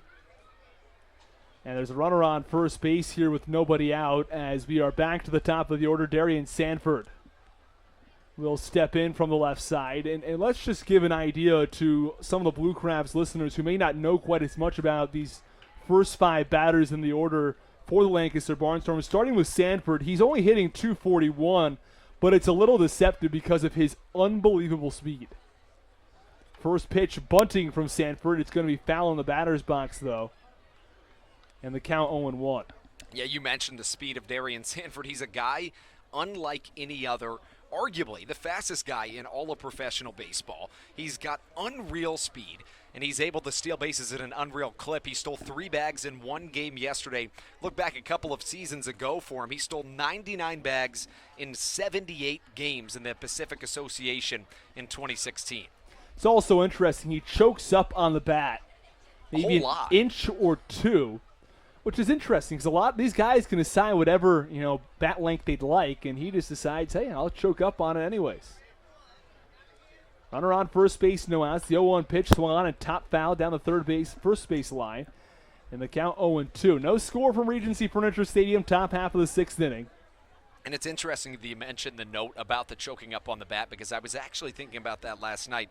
This is my 2nd year watching Darian Sanford play, and every time I've ever seen him, he chokes up a lot on the bat. you're exactly right. At some point, you got to wonder, why not just get a bigger bat? Unless, of course, it helps with bunting when you slide your bottom hand down, but he does bunt a lot. He bunts down the first base line on this pitch, picked up by Kelly. He'll scoop flip to first, and it's in time to get the speedy Sanford, but at the same time, it moves Zach Shank over to second base. So a runner on second with one out now for the Barnstormers. And all they need is a base hit, which has a good chance of scoring Zach Shank from second base. And that's the value of having a guy like Sanford, because when you look at the fact, first of all, he's a terrific bunter. We mentioned the speed, but then in a situation like this, you need a great bunter to move a guy into scoring position in a game like this. And even furthermore, he also has the chance at reaching base with a bunt single. As Michael Martinez digs in from the left side, first pitch, fastball on the outside corner for strike one. Now, we talked about the importance of Sanford. Martinez also has a good amount of speed batting second in this lineup. Yeah, he sure does. They really stacked that top two with a lot of speed. It's kind of the status quo for Lancaster. They almost broke a league record last season in terms of stolen bases in a year. Kelly comes set, runner on second, one out. The 0-1 pitch is swung on and fouled back to the netting behind home plate. The count, no balls and 2 strikes on the left-handed hitter, Michael Martinez, who takes a practice swing outside the left-hander's batter's box. Home plate umpire Mike Williams goes out to have a quick chat with Kelly. Slaps him on the back.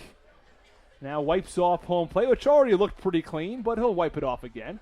And back to that point one more time, we mentioned the fact that the Lancaster Barnstormers almost broke that record. It was a shortened season last year, and they did beat the record for stolen bases per game. So you'd have to imagine that if it was a full 140-game season last year, you would have seen them break that record.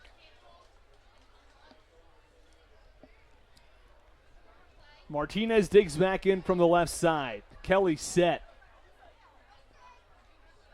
Looks back the runner at second and Shank. And the home plate umpire, Mike Williams, calls time yet again as Kelly was looking back and forth from home plate to second base constantly. Mike Williams calls time and now says play on.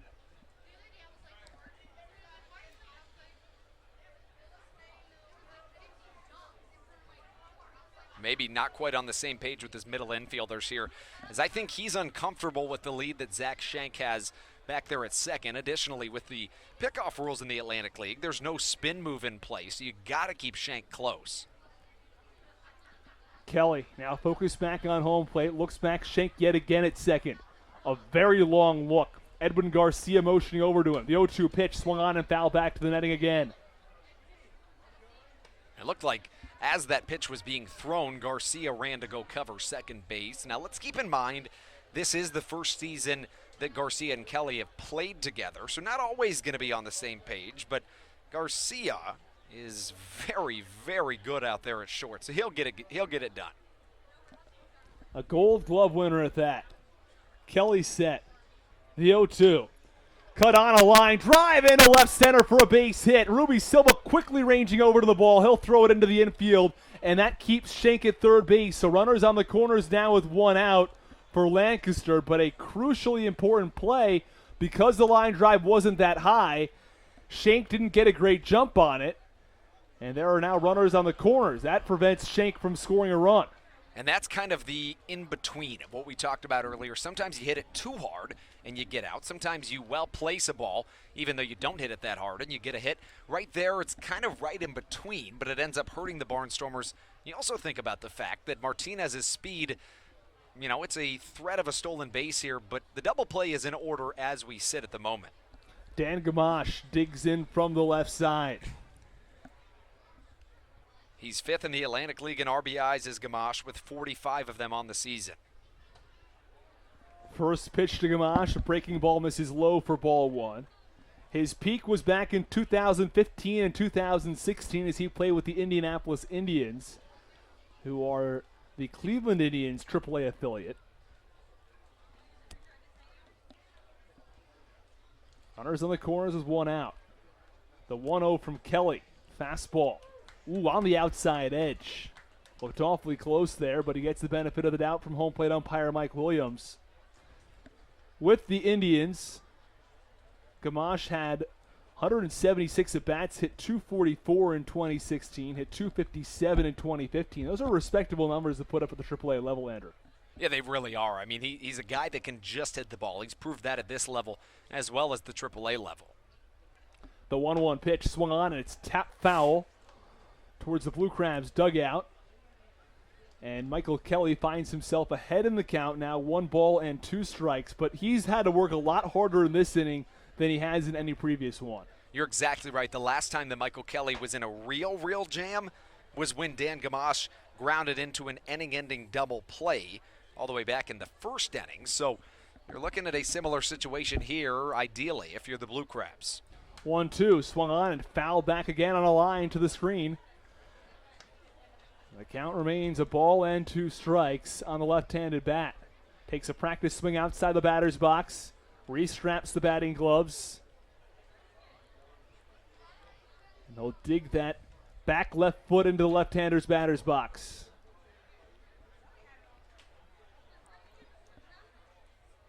Runners on the corners, 1 out. No score from Regency Furniture Stadium. 1 away. Kelly seems to not be on the same page as Valerio, as they're having to take quite a long time to decide on signs, and the home plate umpire Mike Williams calls time, now says play on again. And Kelly is extremely deceptive, whether that be with pitch selection or with the pauses in between pitches. All that combined, he can really get guys off balance. Kelly looks back at first base, he'll step off, and he'll do it again. For someone who pitches so quickly out of the windup, he does take his time when there are runners on base. It really is quite perplexing, in that he works faster than anybody I've ever seen out of the windup, but takes almost longer than anybody else out of the stretch.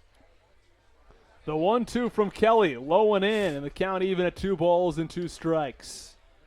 And just to reiterate that earlier point, Kelly's game is keeping batters off balance. Some guys go for the strikeouts, some guys go to contact. Kelly's goal is to keep you guessing, and that means that when he's out of the windup, he's going right after you. You have nearly no time to think. But in this situation, if you're Gamache, you have almost too much time to think. And then maybe you start wondering, well, is it a curveball, a fastball? Of course you're sitting fastball, but you may be overthinking a little bit. The 2-2, low and in again, and the count runs full at 3 balls and 2 strikes. Gamache has grounded out to a middle infielder in both of his plate appearances. One time it was a 6-4-3 inning-ending double play in the first, and back in the fourth he grounded out to Kent Blackstone for out number 1 of that top of the first. Make that the top of the fourth.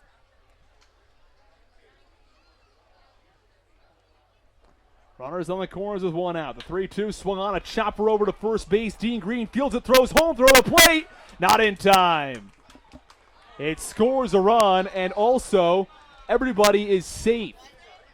So the Barnstormers get a base hit and the first run of the ball game here in the top of the 6th inning on a grounder to first from Dan Gamache.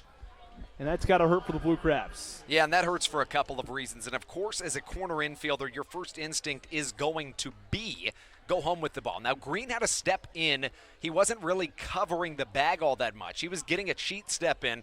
That led to the runner going on the pitch. That combined with a softly hit ground ball, no chance at a double play. The other rule of thumb is that unless it's a very hard hit ground ball and you field it cleanly, typically get the out. Neither of those things happen there. First pitch swinging from Gindel, toss to second for 1, back on to first. There will be no throw. So 2 outs here in the top of the 6th. The Barnstormers struck first with a single to first base as the first baseman, Dean Green, decided to throw home. 5 2/3 innings through his outing. Michael Kelly has now allowed 1 run. My mentality right here, if I'm Michael Kelly, I think to myself, well, the Blue Crabs had to score 1 to win anyways. That is always the motto. If the Blue Crabs never scored 1, they wouldn't have won no matter what. You've only given up 1 run. Terrific start to this point for Kelly. As Joe Turdoslavich digs in from the left side. Caleb Gindel I beg your pardon, not Caleb Gindel. It was Dan Gamache who drove in the run. Not credited with a base hit, but instead a fielder's choice. As the 0-1 pitch swung on a foul tip, and the count 0-2 now on Turdoslavich with runners on the corners and 2 outs in the top of the 6th. The Barnstormers have a real opportunity to add an insurance run or two, but Michael Kelly intent on stopping those goals. The 0-2 pitch in there for strike 3. Turdoslavich goes down looking, but not before the Barnstormers strike first in the top of the 6th and lead this game 1-0. We will step aside briefly here in the middle of the 6th inning. It is the Barnstormers 1 and the Blue Crabs 0 on the Blue Crabs Broadcast Network.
We welcome you back inside Regency Furniture Stadium, bottom half of the 6th inning. The Barnstormers 1 and the Blue Crabs 0. Austin Rooney alongside Andrew Banstra. A new pitcher will be coming into the ballgame for Lancaster, but there is a slight delay. That pitcher is Alejandro Chacin. Andrew, I'm not quite sure what's going on here on the mound, but the grounds crew running all over the place trying to figure something out. There is no rain. I'm thinking that something is stuck in the cleat of the new pitcher. I say that because the umpire continues to point at the foot of our new pitcher that steps onto the mound. Either that or something going on with the surface on the mound, as it seems as though everybody's going to step onto the mound, even somebody coming out of the dugout to take a look. And I'd love to know what's going on. Not something we see every day. Nonetheless, let's jump into Alejandro Chacin and his numbers this season. He has a 4.5 ERA. He has made 19 appearances, thrown 30 innings exactly. He has walked quite a few batters with 17, but he struck out 33. Chacin's best season was last year for the Sugarland Skeeters when he had a 1.64 ERA. Numbers a little bit up this year, but still a good season so far from the right-hander. And they're still discussing exactly what to do as all 4 members of the grounds crew here run onto the field. They have some shovels, some dirt, a large broom. They're going to try to figure this out. I am awfully confused because, like you said, no rain at all. Maybe this is really the best thing I can think of. There could be a big hole where the plant foot has been going. Now, typically when you're at a lower level of baseball, whether you're talking about maybe high school, sometimes college, you just pitch through that type of thing. When you have a full grounds crew on your hands, you don't have to worry about that. They can come out, they can fix them out. I'd have to imagine that's what's going on here in Southern Maryland. Because they are patting down that landing spot where Alejandro Chacin will be pitching, and it's important for him. He's just coming into the ball game right now after a terrific start from Buddy Bauman. And let's talk a little bit about the start from Buddy Bauman, Andrew, as you wait for this delay to go through. He went 5 innings of work, allowed 5 hits. He walked 2, struck out 6. But a very, very solid outing for the left-handed pitcher, Buddy Bauman. Yeah, no, there's no doubt about it. He was nothing short of terrific. Worked out of a lot of jams. Really, the only thing I can think of, maybe the pitch count, the reason he's coming out. But nonetheless, they are going to turn to the bullpen, which could be a blessing in disguise for Southern Maryland, as they were never able to fully crack the code that was Buddy Bauman. An interesting thing I've heard, it's just one of the philosophies around baseball. When I was broadcasting on Cape Cod last season, the pitching coach for the Harwich Mariners, Steve Gruenberg, always told me he likes to give relievers a full inning to themselves. They don't have to work out of whatever someone else put them in. And since Bauman has already thrown 97 pitches, I think it makes some sense, turn to the bullpen, give someone else a clean inning and let them take the entire 6th. And what they're doing on the mound right now is called tamping. That is when you take basically a big metal plate after you refill the hole that has been made. You refill it with dirt. Then you take a big metal plate and essentially just stomp it onto the new dirt to try to compact it into a new hole to make sure that there is no hole, as it looks like Chachin is a little bit more comfortable on the mound now. And he's still throwing those warm-up pitches. So once he has concluded those, it will be 5, 6, and 7 due up in the Blue Crabs batting order, those being Tony Thomas, Charlie Valerio, and Ruby Silva. It's a spot in the order so far this evening that has found some success. They've got 1 hit. They've also walked once. Tony Thomas 0 for 1 with the walk. Valerio 0 for 2 with the strikeout. Silva 1 for 2 today. It has seemed so far Valerio has not been quite himself today. He did bunt back to the pitcher. Seemed a bit off balance on a few pitches. Has a real opportunity to turn that around here in the bottom of the 6th. He gets some extra looks at Chacin. And I did get word a little bit on this situation. It seems as though a little bit of a problem yesterday, whether that be Lancaster pitchers, Blue Crabs pitchers, or both combined, whatever the case, there was many times yesterday, and this is not a problem that really has ever had here in Southern Maryland, making you think that it probably is the Lancaster pitching staff, and it's really not a knock on them. It's just something some people do. They must be digging holes in the mound, trying to get a better footing. That was a problem after both games yesterday, and word is that that is very likely what just went on. We appreciate the insight, Andrew. That's great info. Thank you. Of course.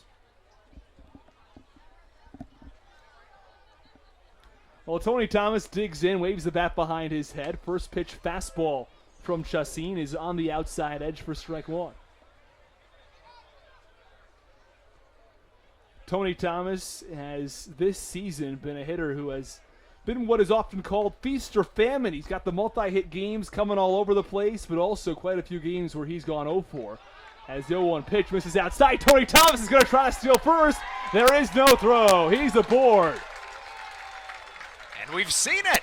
Somebody has stolen first base. It is a professional baseball first, Austin. Wow, that's outstanding to see. Tony Thomas takes off.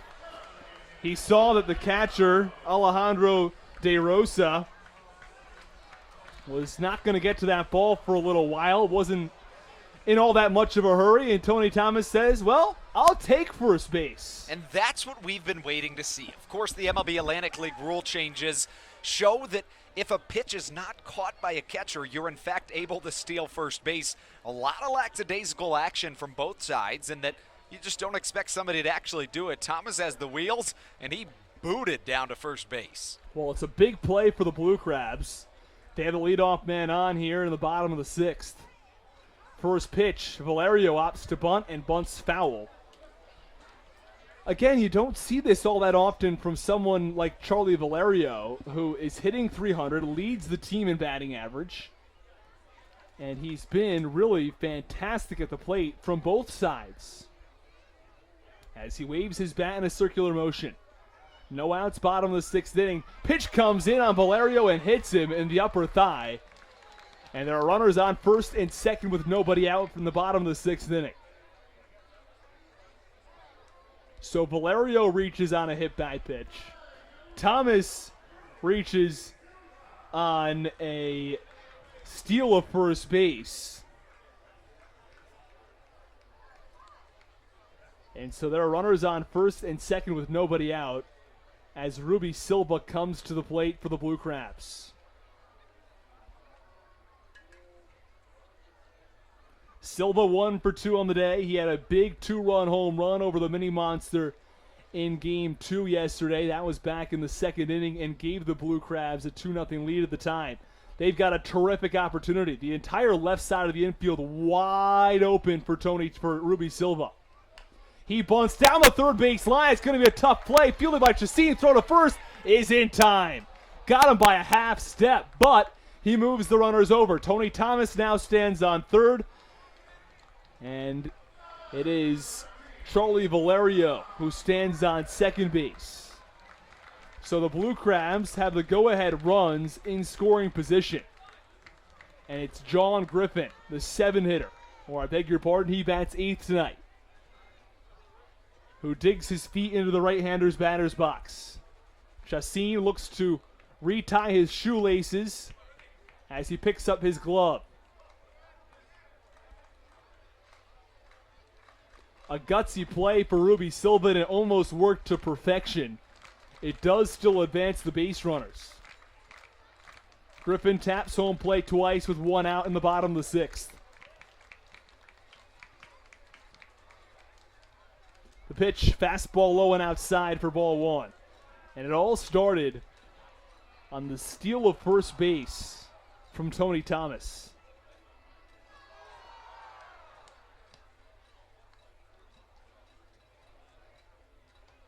Griffin slides his bat across home plate with 1 out in the bottom of the 6th. It's Thomas off third, Valerio from second. 1-0 Barnstormers. They scored their run in the top of the 6th inning on a fielder's choice and a ground ball to first. Infield in, the 1-0, check swing. Did he go around? Home plate umpire Mike Williams says yes. It was a ball low in the dirt. And the check swing is ruled a swinging strike on John Griffin. So the count even at a ball and a strike on the batter who has hit well for contact more recently, although he is 0 for 2 in this evening's contest. He struck out once. The corner infielders, Tardoslavich and Hobson, have their feet on the grass. Middle infield just a foot back as the 1-1 pitch. Breaking ball low and in, swung on and missed. And the count 1 ball and 2 strikes on Griffin. There's 1 away in the bottom of the 6th inning. Josh McAdams stands on deck before the order returns to the top.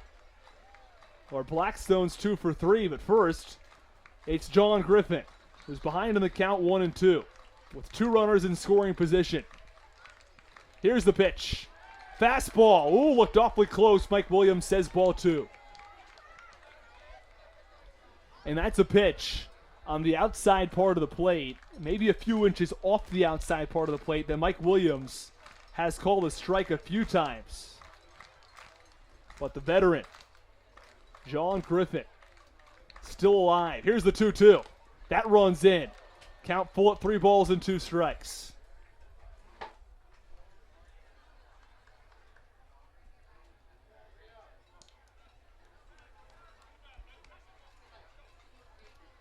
Barnstormers 1, Blue Crabs nothing on a beautiful Saturday evening in Waldorf, Maryland. Temperatures in the low to mid 80s. As the sun sets here at Regency Furniture Stadium, the 3-2 pitch, low and in, ball 4. John Griffin reaches. The bases are loaded with one out for Josh McAdams.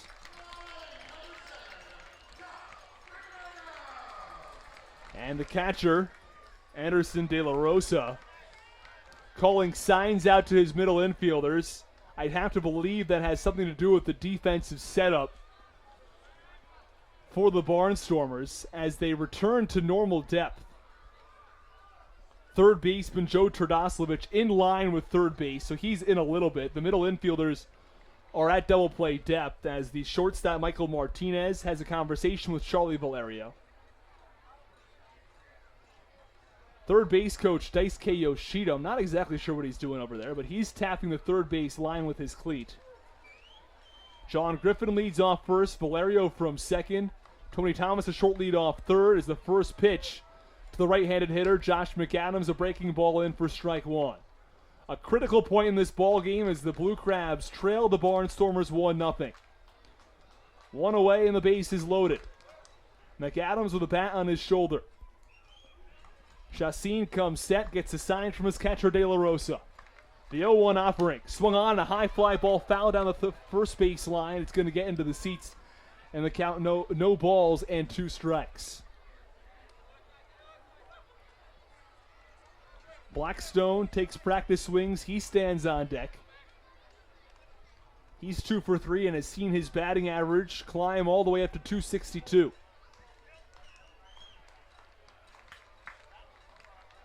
The 0-2 to McAdams, upstairs and outside, ball one.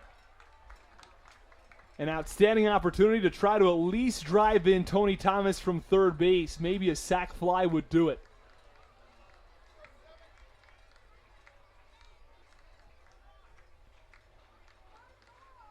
Chassin comes set. The 1-2 pitch. Fastball upstairs, count 2-2.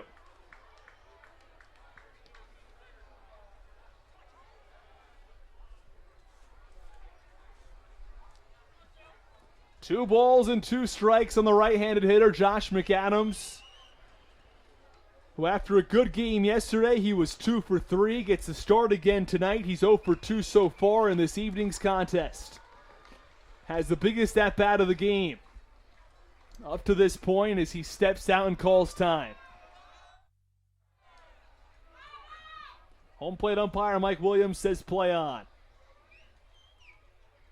Here's the 2-2. Low and outside, ball 3.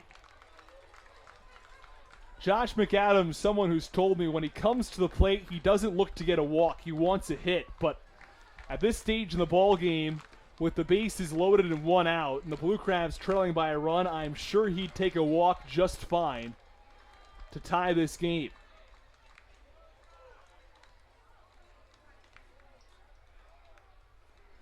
Chassin gets the sign from his catcher De La Rosa. He comes set. The payoff pitch swung on, a high chopper over the mound to Chassin. Fielded by the shortstop Martinez. He throws the first in time, but it scores Tony Thomas, and we're level at 1 here in the bottom of the 6th.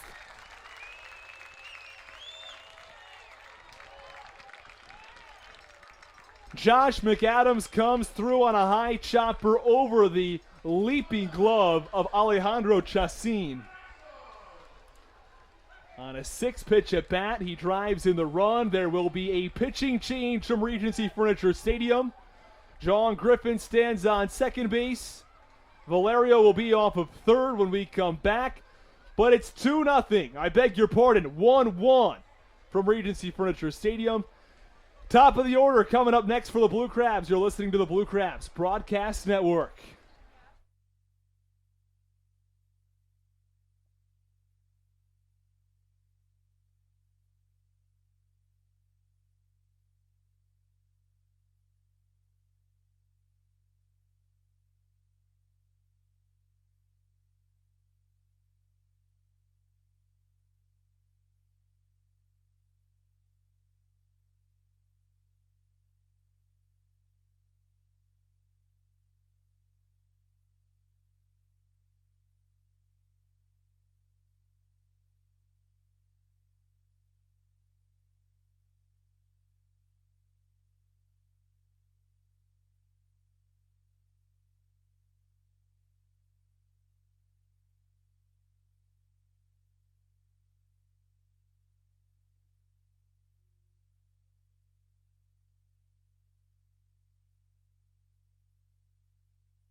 Bottom half of the 6th inning from Regency Furniture Stadium.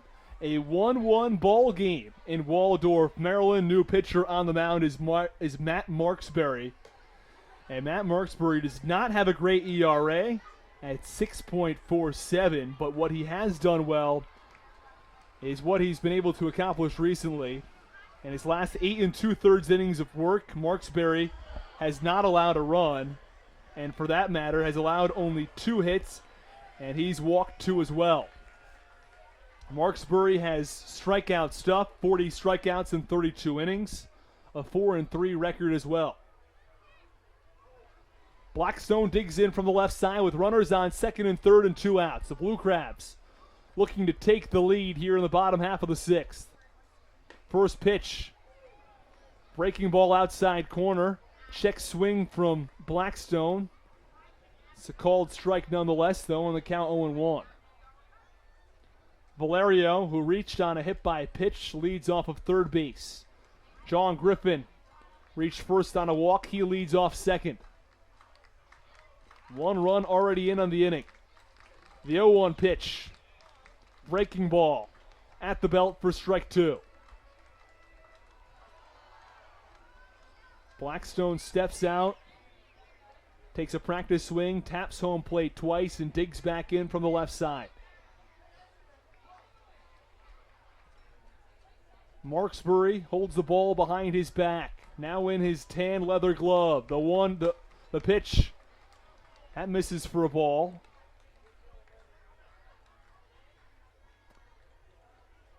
And the count is 1 ball and 2 strikes. I thought it was 0-2 coming in, but the scoreboard had another count. It marked a 1-1 count now. So the count is 1 ball and 2 strikes. Runners on 2nd and 3rd with 2 outs. The 1-2 pitch swung on and missed. Blackstone goes down swinging to end the bottom half of the 6th inning, but the Blue Crabs come back and tie it at 1. We're finished with 6 from Regency Furniture Stadium. The Blue Crabs 1, the Barnstormers 1. You're listening to the Blue Crabs Broadcast Network.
Welcome back inside Regency Furniture Stadium, and we come back to you very excited as we have witnessed baseball history in front of our eyes.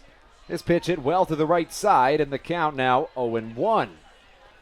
A tie ball game in Southern Maryland. We saw a lot of scoreless frames until the 6th inning when each team put up 1 run in each half of their 6th inning.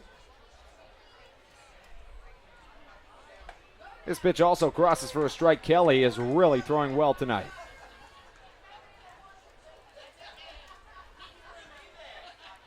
First year of professional baseball was all the way back in 1968, Austin.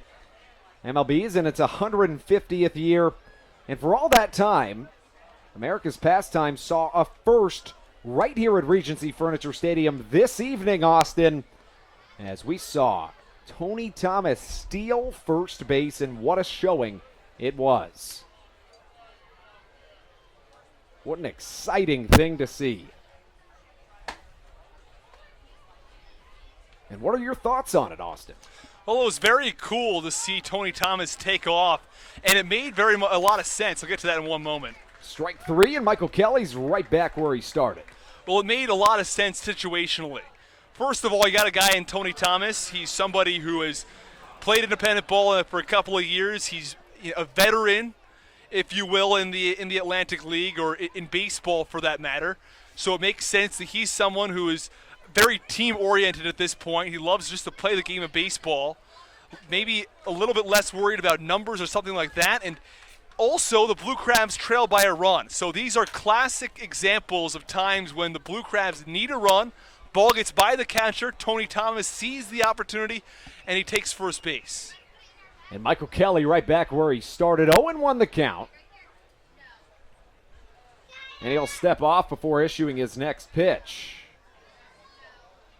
Waving a bat above his head in his left-handed batter's box, and Casey Hobson fouls the pitch off, and it's strike number 2. 0-2 the count. Here we are in the top of the 7th inning with a tie ball game on our hands here in Southern Maryland. Incredible stuff that we have just witnessed here in Southern Maryland.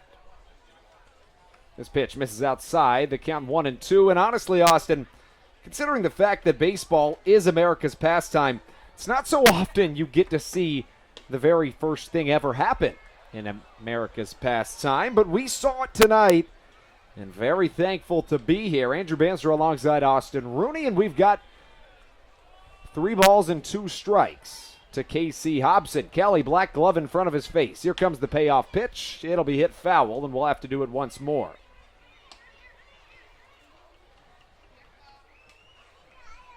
Casey Hobson doing his best to fight to stay alive here in this count.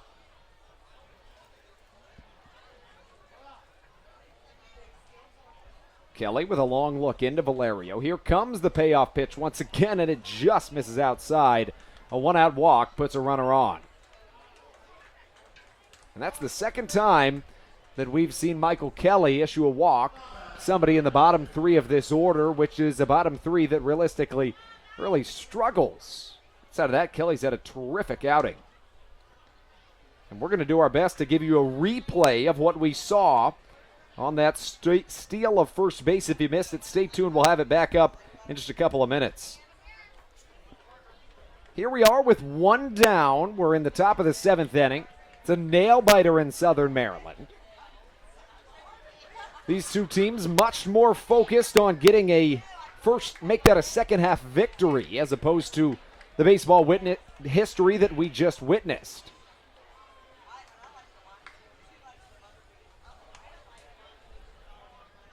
Oh, 1 the count. Kelly with a long look in. This could be the inning, and Edwin Garcia, the sure-handed shortstop, lets it get under his glove. Ruby Silva with a strong throw in, and that'll put runners on the corners with 1 down. You don't see that too often, Austin. You really don't, and that was about as routine as ground balls come, and I think the ball, he had his glove 5 inches or so off the ground, and it snuck directly underneath it. And that's going to be a big break for the Barnstormers, who now have runners on the corners with 1 out.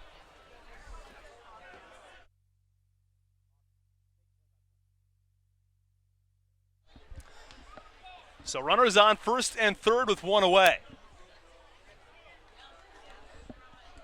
For the Barnstormers here in the top half of the 7th inning.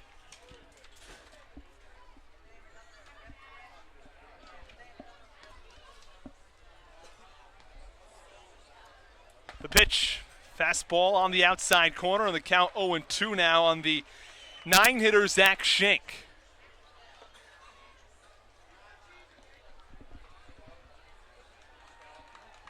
So after Anderson De La Rosa reached on the error, The runner's on first and third for Lancaster.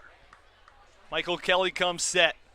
The pitch cut on, a high pop-up foul down the first base side, out of play. Count 0-2. On a beautiful evening in Waldorf, Maryland, there has been history in the first stolen first base of all time. Well, the first steal of first base, I should probably say, as Tony Thomas did it in the bottom half of the 6th inning. He led off the inning, later came around and scored as the 0-2 runs up and in, and the count of ball and 2 strikes on Schenk.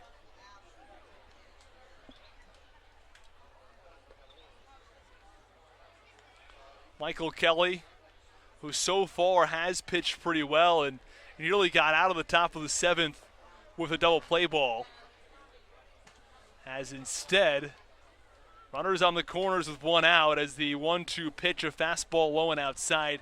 Count even at 2 balls and 2 strikes on the right-handed hitter. Zach Schenk in left field tonight.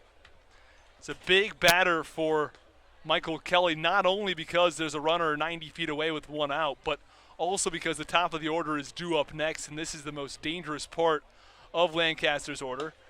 2-2 runs upstairs, count 3-2. The incredible speed of Darian Sanford and Michael Martinez, followed by the power bats of Dan Gamache, Caleb Gindel, and Joe Turdoslavich.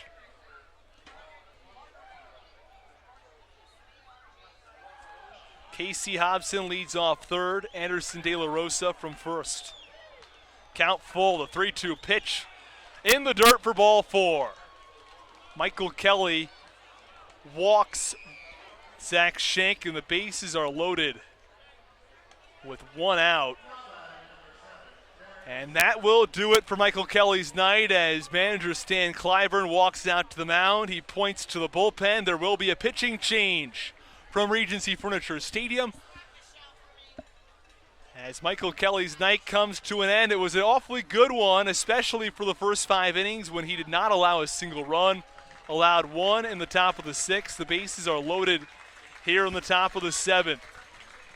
So we will step aside and be back on the Blue Crabs Broadcast Network. Barnstormers and Blue Crabs tied at 1. You're listening to the Blue Crabs Broadcast Network. What do you want to be when you grow up? I'm going to be an astronaut. You can put your mind to do whatever you want to do.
Welcome back inside Southern Maryland. James Dykstra to the mound for the Blue Crabs, and he couldn't be inheriting a more difficult situation as number 46 comes to the mound with the bases loaded and just 1 down in the heart of the Lancaster order. coming up to the plate, but I'll tell you what, James Dykstra has been awfully good this season. Let's take a look at his numbers combined between his time in Sugar Land and here in Southern Maryland. He has had 12 appearances, going 15 1/3 innings, allowing as many hits, but the runs are way down. 6 runs, 4 of them earned, just 6 walks as opposed to 15 strikeouts.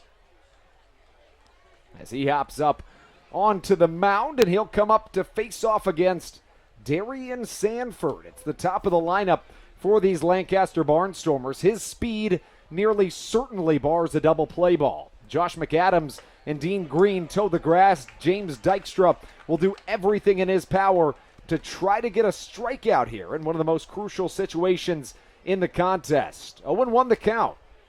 A 1-1 tie game, and we witnessed baseball history just a half inning ago as Tony Thomas became the first person in baseball history to steal first base.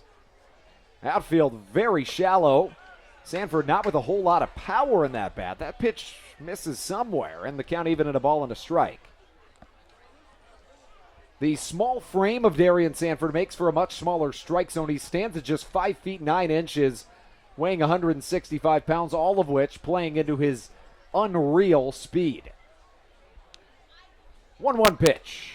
Misses a little inside. The count 2 balls and a strike.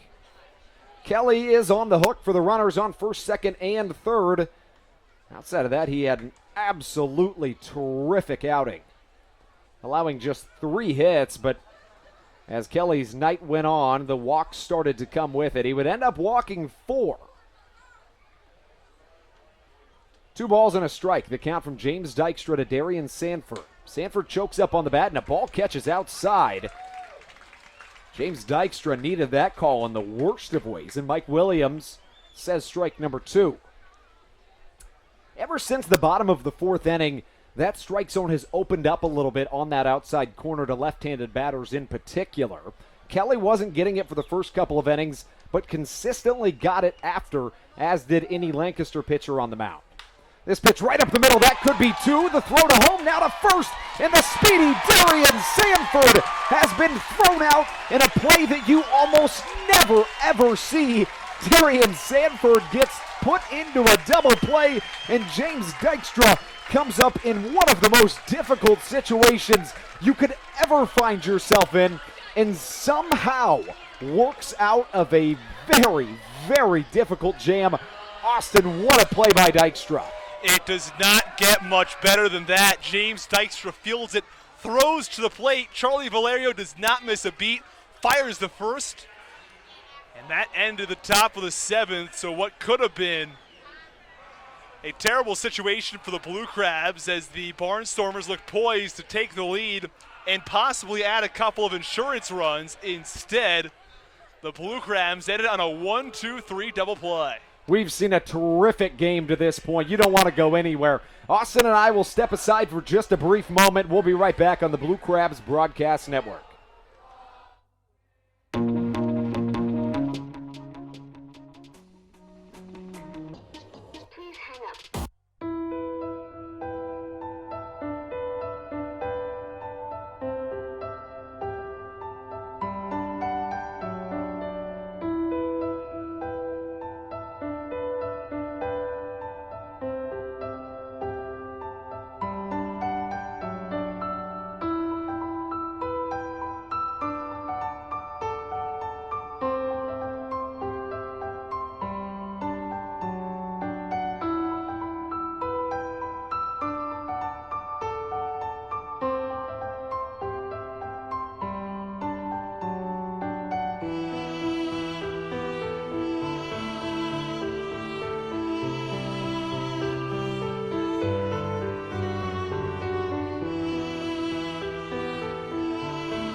James Dykstra has done the near impossible as he got Darian Sanford to ground into a 1-2 2-3 double play. Let's keep in mind Darian Sanford once stole 99 bases in a 79-game season in the Pacific Association. Edwin Garcia leads us off in the bottom of the 7th inning.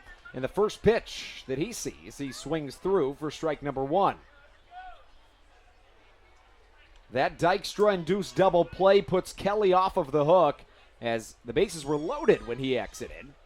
Kelly ends going 6 1/3 innings as Garcia rips one foul to the right side, 0-2 the count. Kelly goes 6 1/3, allowing just a trio of hits while walking 4 and striking out as many. Just 1 run allowed, it was earned.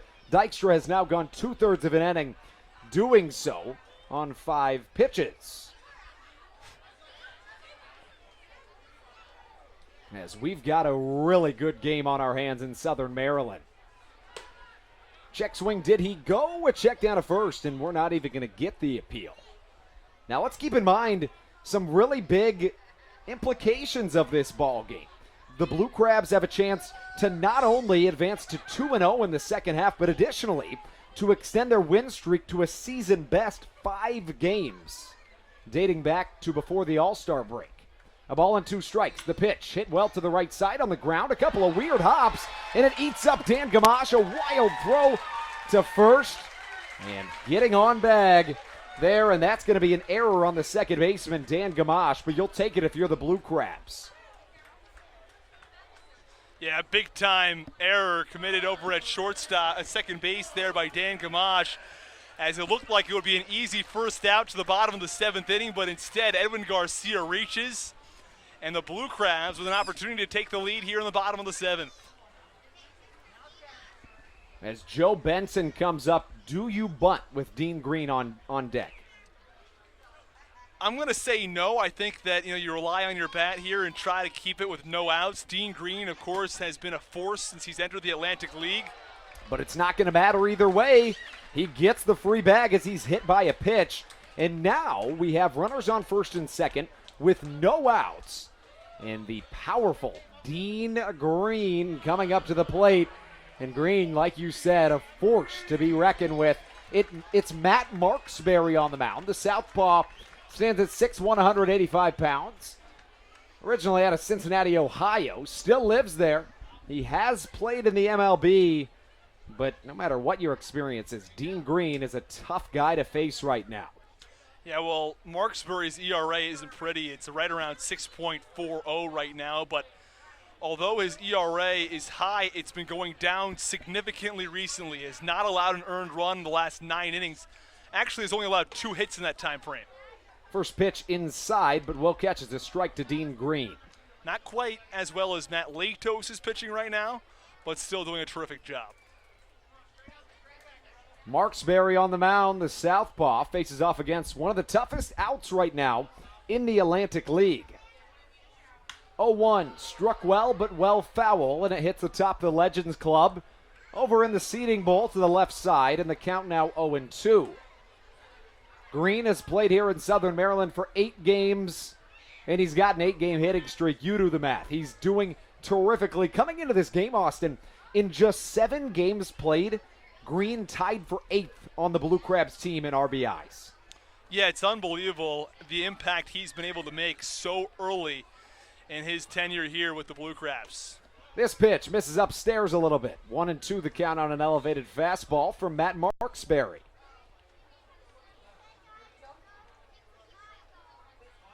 As he'll come back on out of the mound, Matt Marksberry. Pitched in the MLB for the first time in 2015. Would go on to pitch again in 2016. Pitched a whole lot in 2015 for the Atlanta Braves. Check swing foul off to the right side, make that the left. And the count remains at 1-2. In 2015 for the Braves, he went 0-3 with a 5.01 ERA. He pitched in a total of 31 games in a Braves uniform, going 23 1/3 innings and recording 21 strikeouts. The whip sat at 1.6, so pretty good. And I mean, not really what you're looking for, but not too shabby either. Ball and 2 strikes the count. Green stays alive as he pokes one foul.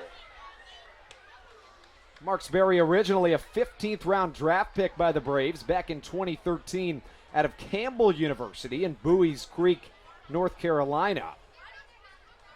Not too many guys have made it from Bowie's Creek. Make that from Campbell University to go on to the MLB.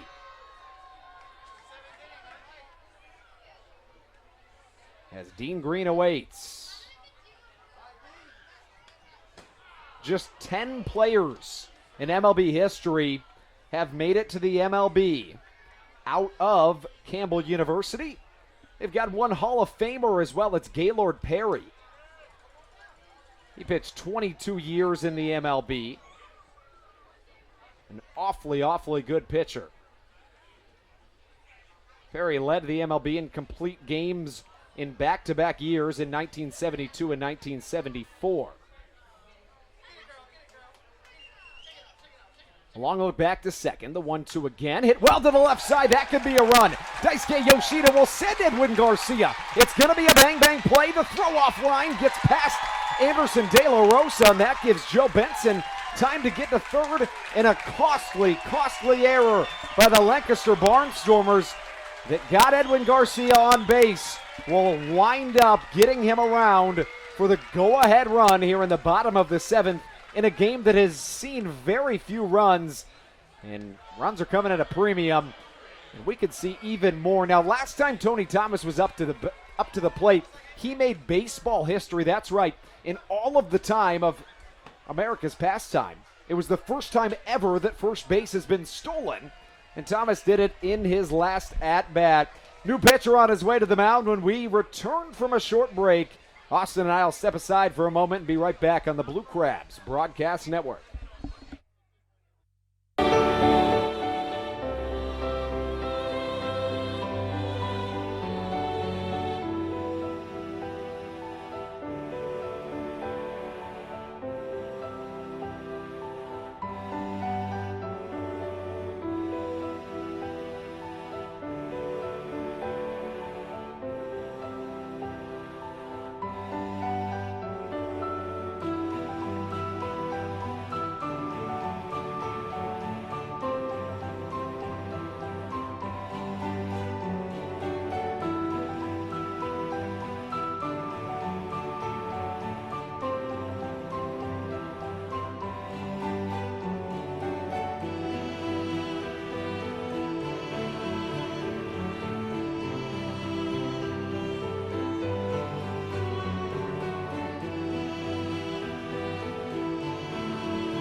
Pedro Echemendia pitching for the second night in a row, and he comes in and inherits a nearly impossible situation.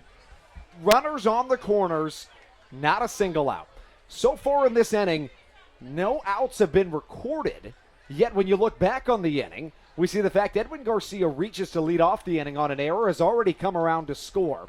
That all off of Matt Marksberry, who is still beholden to the runners on first and third base. Tony Thomas, a new leaf, and his last time up, like we said, made baseball history as he stole first base. Yes, that's right, he stole first base, as unorthodox as it is to say. It is permitted thanks to the MLB Atlantic League rule changes as we see the count even at a ball and a strike. You're looking at the numbers for Echemendia. Mentioned his last outing here yesterday. On the season, he's been relatively good. As we'll get you the numbers right after this pitch to Tony Thomas. A ball and a strike the count. This one way inside and hits Tony. Bases are juiced, and the second man hit in this inning. Yeah, well, it's come at a time where the Barnstormers are really hurting themselves as much as the Blue Crabs are getting hits and earning these runs. You mentioned a couple of hit batsmen in the previous inning due to a lackadaisical effort by the catcher Anderson De La Rosa. He just didn't get back to the ball, and Tony Thomas took off for first base, no throw. And the Blue Crabs have now added a couple of runs here in the bottom of the sixth and bottom of the seventh. They've got an opportunity to blow this game wide open with Charlie Valerio, who's been red hot recently. It's a battle of two of the best in the Atlantic League right now. Charlie Valerio among the hottest bats in the league. Echemendia has pitched in 6 games and not allowed a single run. In fact, he's only allowed 3 hits. First pitch misses the outside corner, and a ball and no strikes the count. The only knock against Echemendia has been the walks that he's issued, but that's getting a little bit nitpicky. He's issued 4 in 8 innings. So a little bit higher than you'd like, but the whip sits at .88. You can't really question that. Just 9 total hits in this game have led to 3 total runs. This pitch gets way inside, and Valerio doesn't steal first, but Joe Benson does come home to score.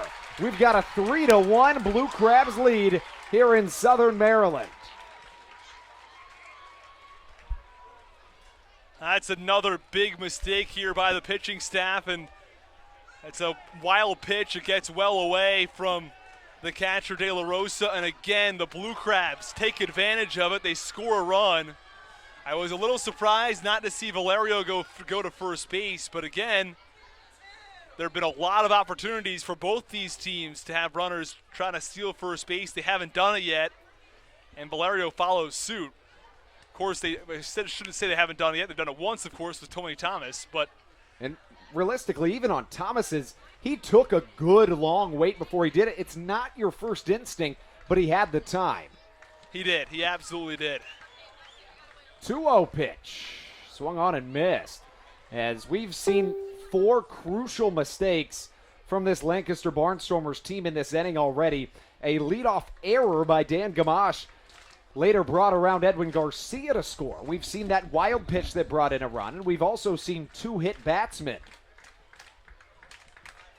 4 big mistakes in this contest. As Valerio hits one that should be deep enough and will be deep enough to score Dean Green from third, not even thinking about a throw to home, as Tony Thomas easily advances to third base, and it's a 4-1 Blue Crabs lead. Still with just 1 out. This was a game that saw not a single run through 5 innings of action. In the top of the 6th, Lancaster struck first with a run of their own. The Blue Crabs got one back to tie it up in the bottom of the 6th. And 4 critical mistakes by the Barnstormers have seen a trio of runs score. And there's only 1 down here in this bottom of the 7th. But if you're the Blue Crabs, you take those mistakes and run with them. Sometimes that's how you take the big ball games. Silva steps in. Infielders are all either on the grass or very close to it. First pitch misses well outside, and this is a theme we've been seeing in that not only are the Barnstormers shifting Silva to the pull side a lot of the times, they're also only pitching him outside. Now, I understand the perception. Silva's about as free of swinger as they come. He swings out of his shoes, but he often hits it the other way. A ball and no strikes. Another pitch really outside, and De La Rosa is setting up well off of the plate. Yeah, that's going to have an effect come the implementation officially of the electronic strike zone. Well, looks like he's going to reach first here. As the intentional walk has been given to Ruby Silva, trying to put the double play ball in order as John Griffin comes up to the plate. To this point on the season, in 70 games played, the Blue Crabs had been intentionally walked just 4 times. They'd also only been hit by 8 pitches. Well, both of those numbers have taken a hike in this game alone.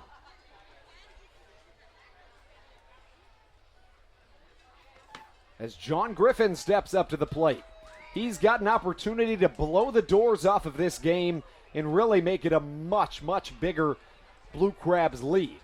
Not saying by any means that it would be an unmanageable lead to succumb if you're the Barnstormers, but a 3-run lead is much, much more comfortable than, let's say, a 4 or 5-run lead. Griffin's got the power to make it a much larger lead than that on one swing of the bat.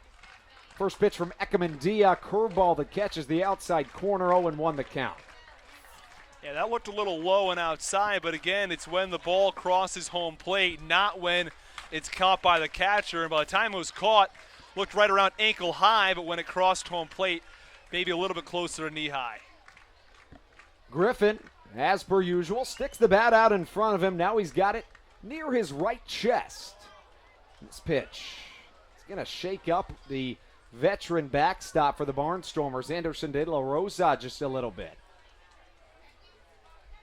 And the count at 0-2, and some courtesy being given by our home plate umpire, Mike Williams, who will step aside and just go have a casual chat with the pitcher, Pedro Ekamandia, for a moment, as De La Rosa is going to see himself get a little bit of medical attention from the athletic trainer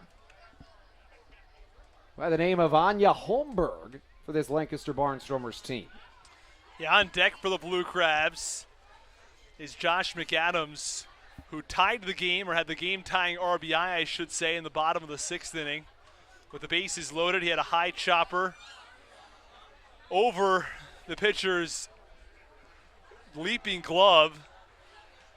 The time it was Chassin who couldn't quite make the play and allowed the run to score.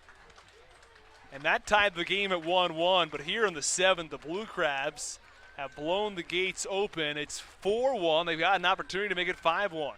After a really brisk first half of this contest, we've seen the game expand a little bit. Some of that due to runners getting on base more often, but also we've seen a lot of really strange occurrences happen. One of them being the attending to the mound earlier in this game. Others being oddity injuries, and really a whole handful of things. Nonetheless, we continue with baseball. De La Rosa seems to be okay. Griffin offers that pitch, and that goes down as strike number 3. And a crucial strikeout brings up Josh McAdams with runners on the corners and 2 down. McAdams, to this point in the ballgame, is 0 for 3. He does have an RBI to his credit, however. Yeah, that was the RBI I was alluding to moments ago. Let's see if he can get a base hit this time and drive a run in. Josh McAdams, somebody who he's got a lot of power in that bat. He swings the bat a lot, very aggressive at the plate. McAdams hitting .278 on the season. And a comparatively small sample size to the rest of the team, but he's got a good handful of bats, more than 70 of them on the season. First pitch fouled back into the netting, 0-1 the count. 3 runs have already scored for your Blue Crabs here in the bottom of the 7th. They've got a chance to make it more. Just 6 hits have brought home those 4 runs. Each side with 2 errors. In game 1 of our doubleheader yesterday, each side had 2 errors in the contest. It was an 8-3 Blue Crabs victory. Ball number 1, and the count evens at a ball and a strike. In game number 2 of our doubleheader yesterday, which was the first game of the second half, neither side had an error. We knew the Blue Crabs hardly had a chance to have an error, as Daryl Thompson was 2 outs from recording the very first perfect game in Atlantic League history. A hard line drive, make that a ground ball, came back and hit him in the shin. It bounced into foul territory. Charlie Valerio dove and tried to flip it to first, but it was just not quite in time. A ball accompanied 2 strikes. Josh McAdams sees a pair on the base paths. 2 down here in the bottom of the 7th. As all 5 runs scored in this game have come either in the 6th or 7th inning. Should McAdams reach, Blackstone is on deck. He's 2 for 4 tonight, and that batting average continues to climb.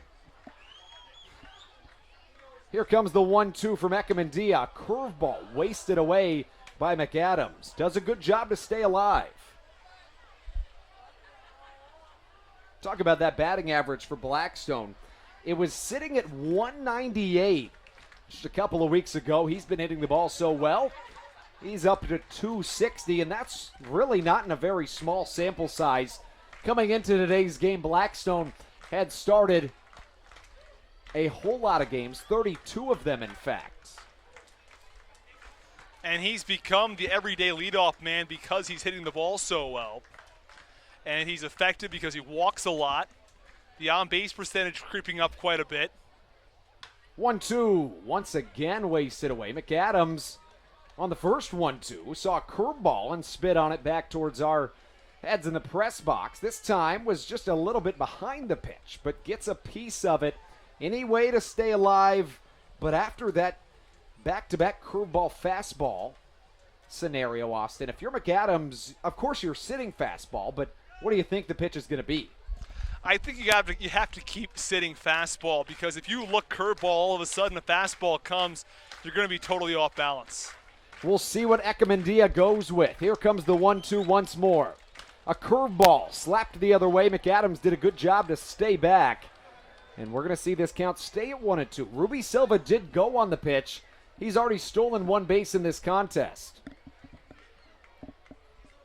The Blue Crabs, not a team known to steal a whole lot of bags, but they stole 3 in the first 2 innings today. Part of that because of the Atlantic League MLB rule changes, in that a left-handed pitcher has to step, any pitcher has to step off of the rubber to pick off to a bag.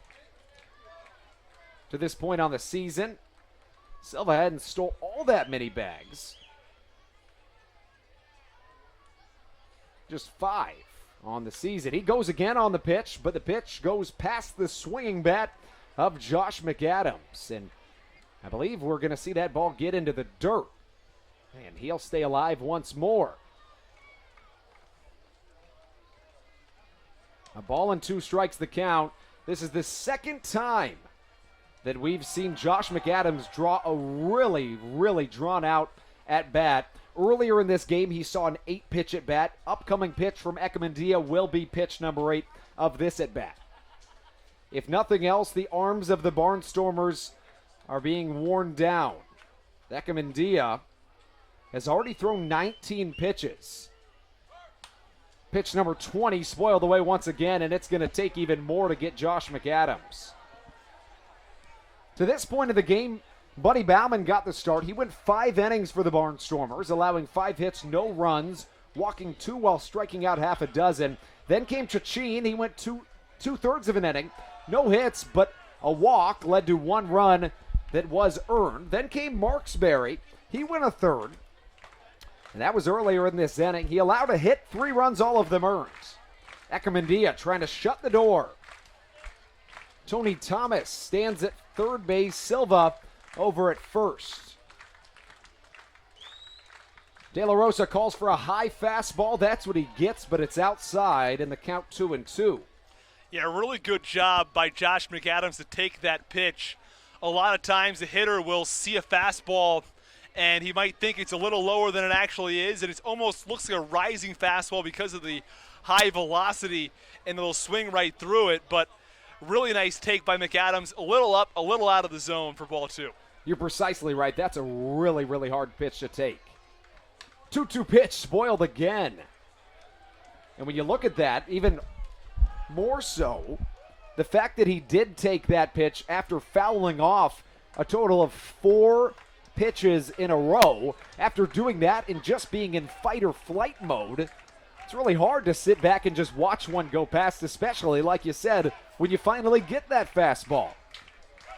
10 pitches have been thrown to Josh McAdams, and he's still fighting in this count. Whole lot of 2s on the scoreboard. 2 balls, 2 strikes, 2 down, 2 on. 2 errors for the Blue Crabs, and as many for the Barnstormers. Echemendia set for the 2-2. McAdams spoils it off once again, and what an at-bat we have seen from Josh McAdams. McAdams was 2 for 3 last night with a run scored in game 2 of our doubleheader. Southern Maryland won that game by a score of 6-0. They had 8 hits as compared to just 1 for the Barnstormers. And the Blue Crabs, with that second game win, got their first win of the second half in their first try. Right up the middle, and what an at-bat by Josh McAdams. easily the most impressive at-bat of the game, potentially one of the best and most impressive at-bats we've seen all season. A 12-pitch at-bat, and what a performance we saw from Josh McAdams. Austin, he fouled off a total of 8 pitches in that at-bat before finally singling up the middle.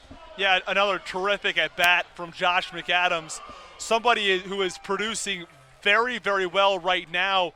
And not only do we see the single here, but again, we've seen this time and time again with strong at-bats worked by McAdams. Even when he strikes out or grounds out, these are 8-9 pitch at-bats that he's working.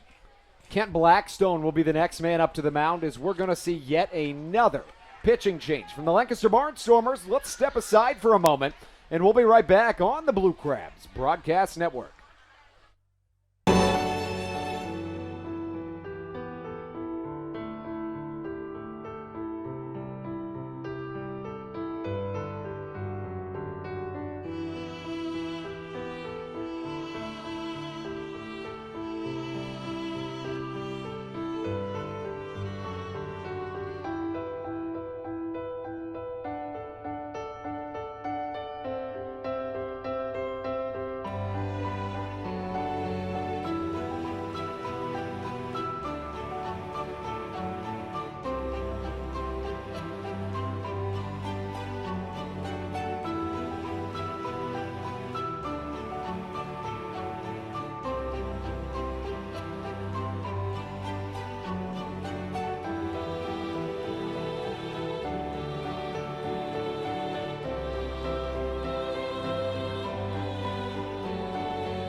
Kent Blackstone comes up to the plate to face off against yet another Barnstormer pitcher here in this inning.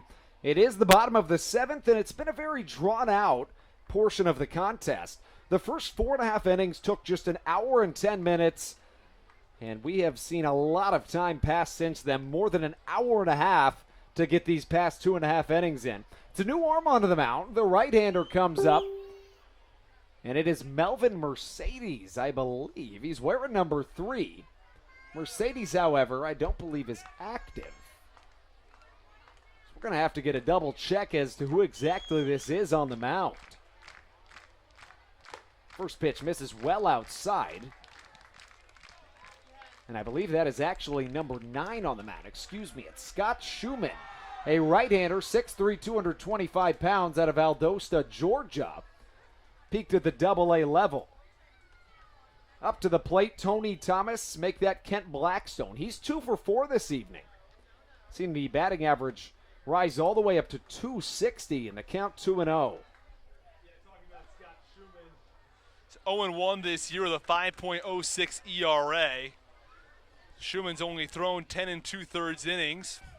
But again, he's found success recently. This has been a common theme from a couple of Lancaster relievers. He's not allowed to run in the last 6 innings of work. 4 Blue Crabs have already scored in this half inning.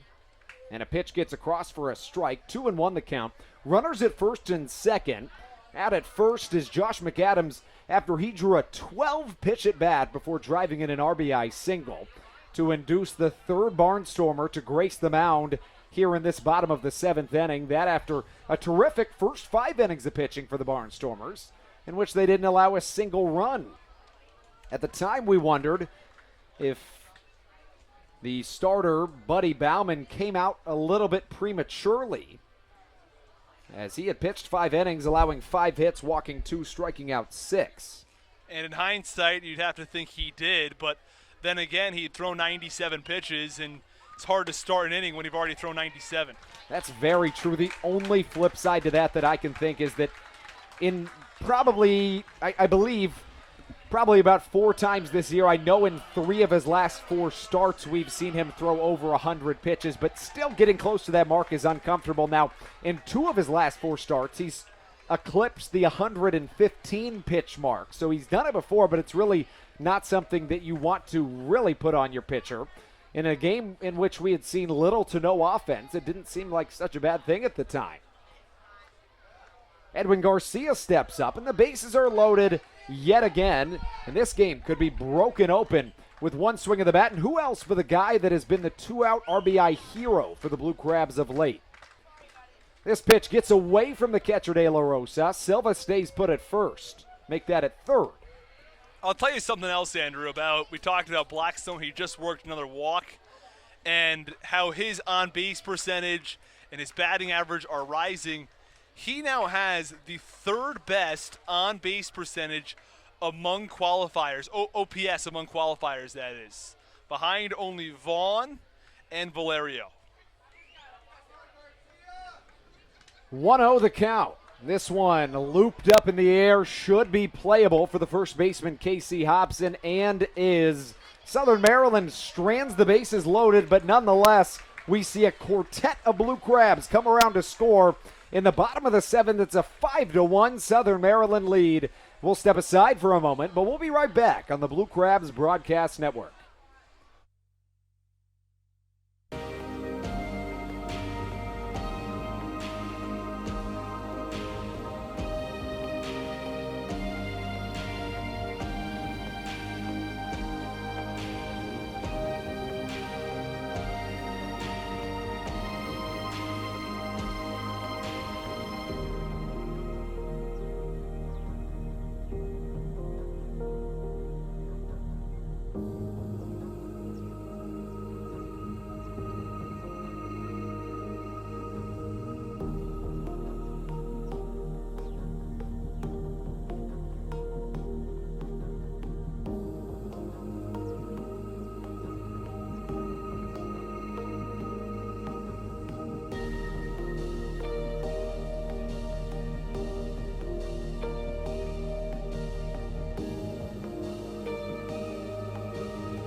We take you into the top of the 8th inning of baseball here in Southern Maryland. The Blue Crabs on the verge of extending their win streak to 5. That would be a season best. Let's also keep in mind that this is the 2nd game of the 2nd half, meaning that Southern Maryland has the chance to advance to 2-0 here in this half.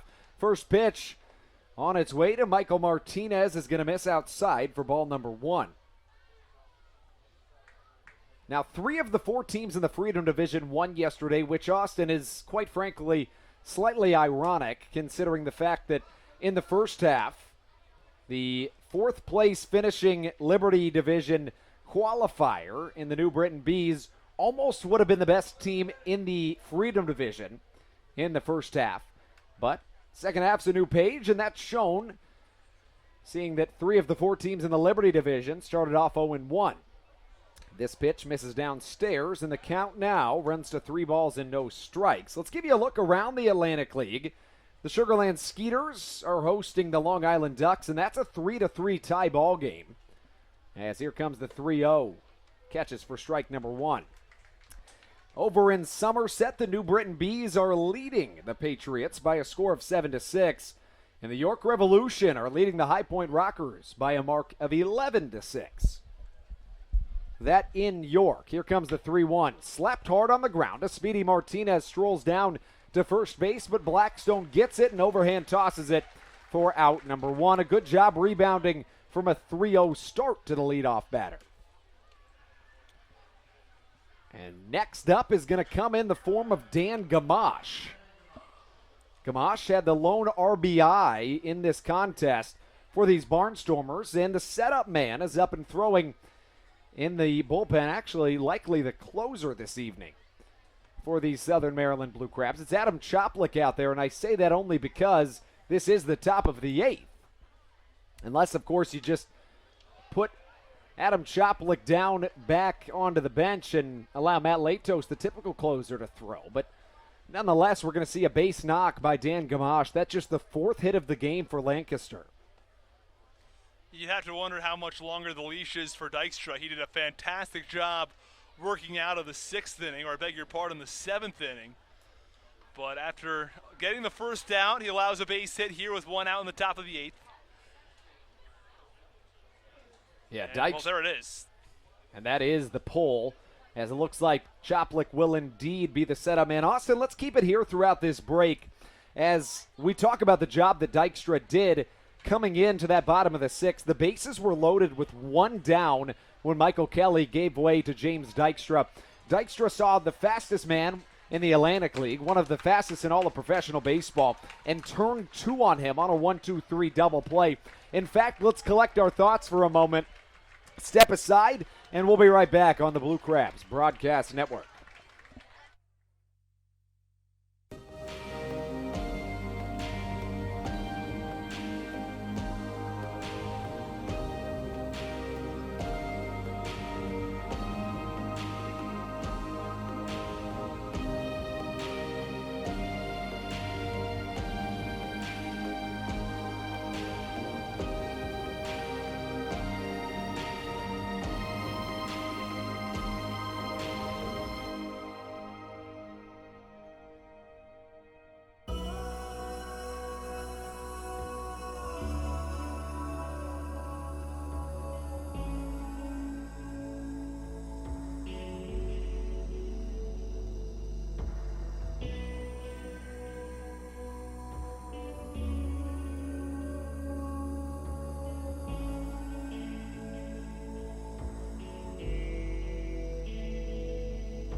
Welcome back inside Regency Furniture Stadium as we take you in to this top of the 8th inning. Adam Choplik on to face off against the next man in line for these Lancaster Barnstormers. It comes in the form of number 15, Caleb Gindel. First pitch swung on and missed, and we've got strike number one. Adam Choplik comes to the mound with an impressive resume under his belt. He's pitched 25 times this season, all of them out of the relief role. He's pitched 26 and 2/3 innings, allowing 28 hits, just 9 earned runs, walking 11, while striking out a whopping 32. Doing so in well under 30 innings of work as this pitch misses upstairs, 1-1 the count.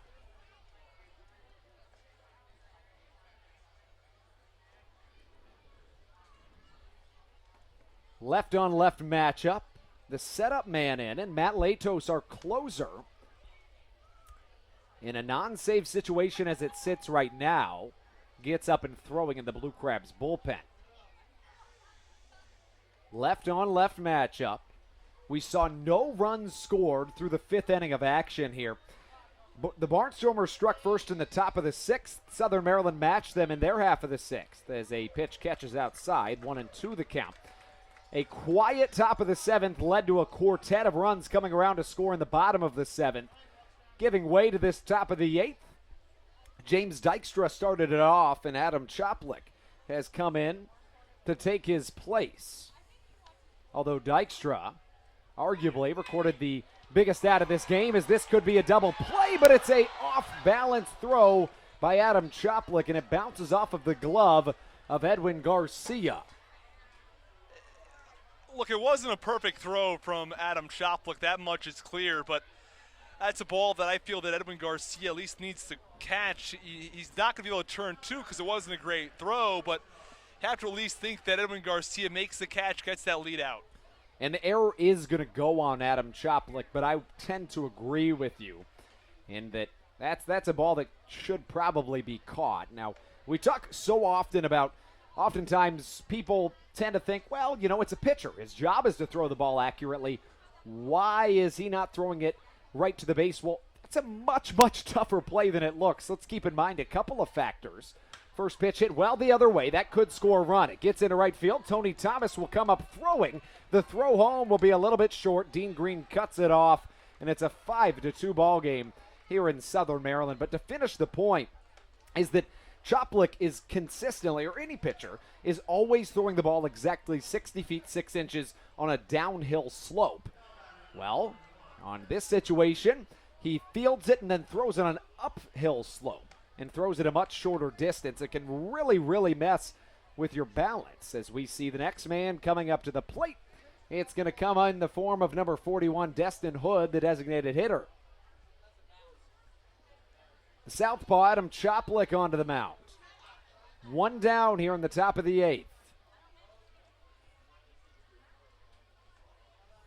5 hits in this ballgame for the Lancaster Barnstormers, and Choplik misses on an elevated fastball. Now that most recent run that scored will in fact come around to score and will be charged to James Dykstra, as he allowed him to reach before Choplik came on. We've got one down here in this top of the 8th. Runners on first and second. The man at the plate represents the tying run in this contest. Yeah, I was about to mention that he's the tying run. Destin Hood is crucially important at bat right now for Choplik. Comes in as strike number 1, and we'll be even at a ball and a strike. A couple of weeks ago, Choplik in back-to-back Blue Crabs wins in the 8th inning struck out the side. He's been fantastic of late.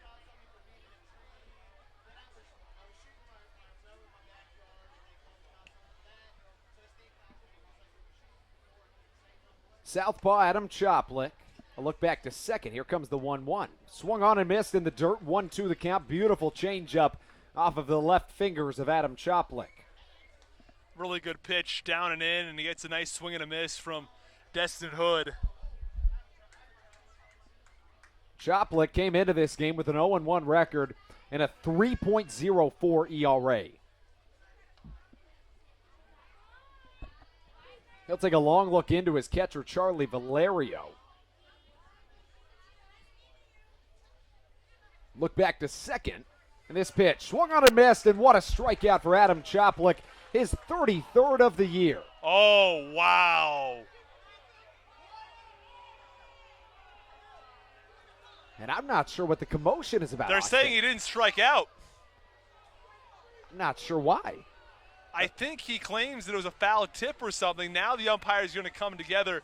Charlie Valerio very animated after that call.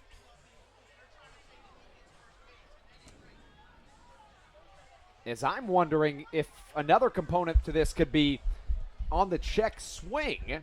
Maybe if he didn't go all the way around, I feel like he swung through it. That's how I saw it. I'm just trying to think of every avenue. Now, Valerio and manager Stan Clyburn are both looking into the infield dirt in front of home plate, pointing at a spot in the dirt in which they believe the ball hit, meaning that it would be nearly impossible for Hood to make contact with that baseball. As I believe we're going to see Nate Caldwell summon the manager for the Lancaster Barnstormers. It's Ross Peoples. Seeing exactly what the determination is going to be. James Clayton will come talk to Stan Clyburn, who seems relatively relieved. If not, has come to accept whatever the official call would be. That we don't know yet. The home plate umpire in tonight's game, Mike Williams, he was the one who immediately waved everything off after the strikeout, or what seemed to be a strikeout. Valerio blocked it, and then he waved his hands maybe 5 times. Let's see what the official call is going to be. And calls him out. Wow, you don't see it too often that there's an overrule on a play like that. That one of the many reasons why you have 3 umpires on the field. So 2 down as Adam Choplik records his 33rd strikeout of the season. That by far and away the most of any Blue Crab reliever this year. Outside of Ryan Chafee, now Chafee pitches in a more extended role and has pitched nearly 13 innings more than Choplik has. Chafee typically a long relief type guy. He's got 34 strikeouts on the year as Casey Hobson fouls one to the right side. As Choplik takes a couple steps in, will return to the mound. Matt Latos, as per usual, he takes a while to warm up, and why not? You have as much time as you'd like. He throws a whole lot of pitches before he comes out to throw, although for now he'll take a slight rest. Mike Williams, the home plate umpire, thought about calling that strike number 1, but instead it will miss as ball number 1, and we're even at a ball and a strike. Runners on first and second. 1 run is scored for the Barnstormers already in this top of the 8th. 5-2 the score in favor of Southern Maryland. An elevated fastball overpowers Casey Hobson. Choplik ahead 1-2. We're relatively deep into this ball game. A little bit over 3 hours in, and that's pretty significant considering the fact that this was a game that took just 1 hour and 10 minutes to get through 4.5 innings. Here comes the 1-2. Fouled back on another elevated fastball. And the Blue Crabs bat boy, Will Woolenhouse, will come retrieve it. Packed house here at Southern Maryland. Nearly every seat full as Adam Choplik comes back up to the mound for the 1-2 once again. Yeah, the place is packed. A ball and 2 strikes the count. Here comes Choplik. Runner at second goes on the pitch. It was in the dirt. And the runner at first will remain at first. So runners on the corners now. 2-2 the count here with 2 down in the top of the 8th inning. On the Blue Crabs Broadcast Network, Andrew Banster here alongside Austin Rooney as we take you through what looks to be potentially a season-high win streak for your Blue Crabs as Charlie Valerio is going to come give a couple of signs to his infield as to what they'd like to do on a first and third play. Valerio, with one of the best caught stealing percentages in the Atlantic League, you'd have to imagine he takes his chances at trying to peg down that runner at second. Casey Hobson has 11 home runs, and again, he represents that tying run. Really a critical at-bat for Adam Choplik still. As Mike Williams will signal that the count is in fact 2-2. 10 of Hobson's 40 RBIs this season have come against Southern Maryland in 10 games played. Foul ball, it was tipped, and it bounces off the catcher's mitt in the dirt of Charlie Valerio. We'll stay at 2 balls and 2 strikes. Choplik stands at 6 feet and 9 inches, one of the tallest players in professional baseball. Also one of the most genuine and nice individuals that you get a chance to meet. It's always, always a pleasure when you run into Adam Choplik. And it doesn't hurt that he's an awfully good baseball player as well. 2-2 the count, 2 on, 2 down. Curveball misses inside, and we're full. Expect the runner on first to go on the pitch.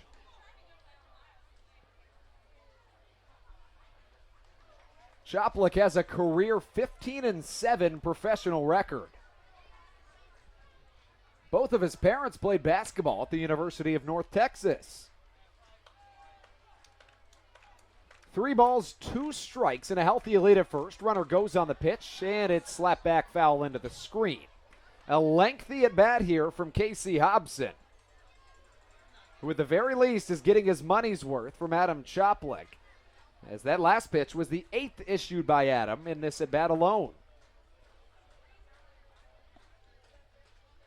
Choplik has thrown 17 pitches, 12 of which have been strikes.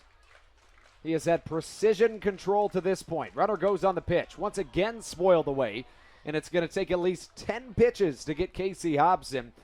This is the second time in this game that we've seen a 10-pitch at bat, the first of which was in fact a 12-pitch at bat to Josh McAdams. A very similar situation, the only difference being that it was 2-2. And Josh McAdams singled up the middle to drive in the 5th run of this contest. That was back in the bottom of the 7th. Here we are in the top of the 8th. Once again, runner goes on the pitch. This one lofted into shallow left center field. Edwin Garcia ranges back, backpedaling, and he'll catch that ball to retire the side. Choplik comes in and gets the job done as always, and we're through the top of the 8th inning of baseball here in Southern Maryland. The Blue Crabs look to tack on a couple more before sending Matt Latos to the mound. We're going to take a short break before we return on the Blue Crabs Broadcast Network.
Welcome back into Southern Maryland. Andrew Manser alongside Austin Rooney to take you through the bottom of the 8th inning of baseball.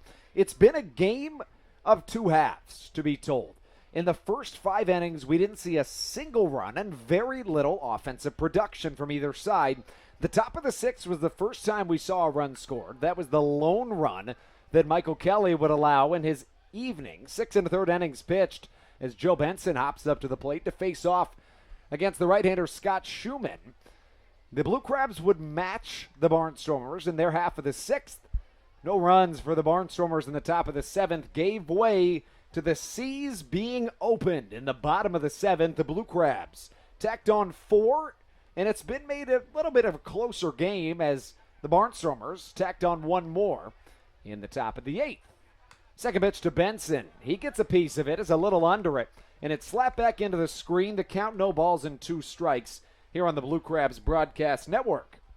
The score 5-2 in favor of your Blue Crabs, who are on the verge of not only extending their win streak to what would be a season-high best, but additionally, the Blue Crabs would start the second half of this 2019 season at a 2-0 mark. All the while doing so against their Freedom Division rival, the Barnstormers. 0-2 pitch. Curveball catches the top of the strike zone for out number 1. And that brings up one of the really offensive threats to be reckoned with in the Atlantic League right now. Dean Green is hitting .433 on the season. Yes, it's a small sample size. This is only his 8th game played, but at a point, you just have to start respecting that. And that really came to fruition a couple of games ago, right before the All-Star break, when he had 3 separate RBI doubles in 1 game. He came into this game, and this is where you kind of draw a line and say, okay, this is no longer an anomaly. He came into this game through 7 games played of the 70 that the Blue Crabs have had this season, tied for 8th on the team in RBIs, with 12 of them on the year. He's added another tonight, so he's got 13. First pitch from Schumann. He's going to miss a little outside. Oh, and by the way, the OPS for Green sits at 1.181. Not too shabby as the left-handed batter digs back in. He takes a healthy hack at the 1-0 offering. He'll swing through it. The count 1-1. If you missed it, the Blue Crabs made baseball history earlier in this game as Tony Thomas became the first player ever in professional baseball to steal first base thanks to the Atlantic League MLB rule changes. Here comes the pitch from Schumann. Green smacks it hard but well foul, and the count at a ball and 2 strikes.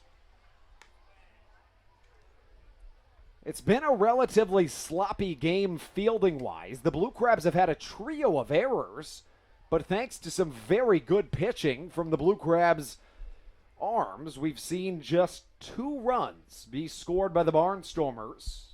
They've had just 5 hits, and they've had their fair share of errors. They've had 2.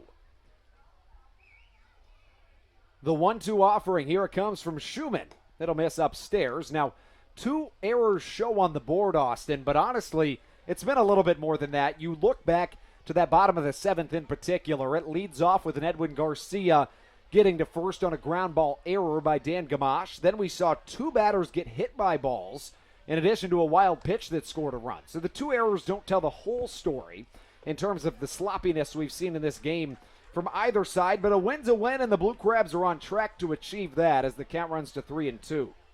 Yeah, still some work to be done by the Blue Crabs pitching staff as Matt Latos is warming up out in the bullpen in left field and set to come into this ball game. We all know how good he's been this season, but still anything is possible, I guess, theoretically for the Barnstormers, but I am very much on your page here, Andrew. I think that it would be great for the Blue Crabs to get off to a 2-0 start here in the second half and have the longest win streak in this season's history. The 3-2 pitch realistically might have been ball 4 if it wasn't swung at, but staying alive and fighting to protect his plate was Dean Green as he fouls it off towards the Barnstormers dugout and will stay at a full count. Pitch number 8 of this at-bat, inbound from Scott Schumann, the right-hander. In his back-to-back seasons here in Lancaster. Nobody on, 1 down in this bottom of the 8th inning. as Green fights to stay alive. Could we see another 10-pitch at bat, Austin? Yeah, again, it's a great job by Dean Green continuing to work this count. We saw the same thing happen from Josh McAdams earlier. Dean Green has worked a bunch of long at-bats as well, and he's been able to come through at the end, which is why his batting average sits at .433 right now. Pitch number 9, inbound. We've seen 2 10-pitch at-bats in this contest, both of them coming in the last pair of innings. It will be 10 pitches. Now let's go over these 10-pitch at-bats. One of them was a recorded out by a Barnstormer batsman. That was Casey Hobson. The first of which was much more successful. Josh McAdams fought tooth and nail on a 2-2 count on the 12th pitch issued.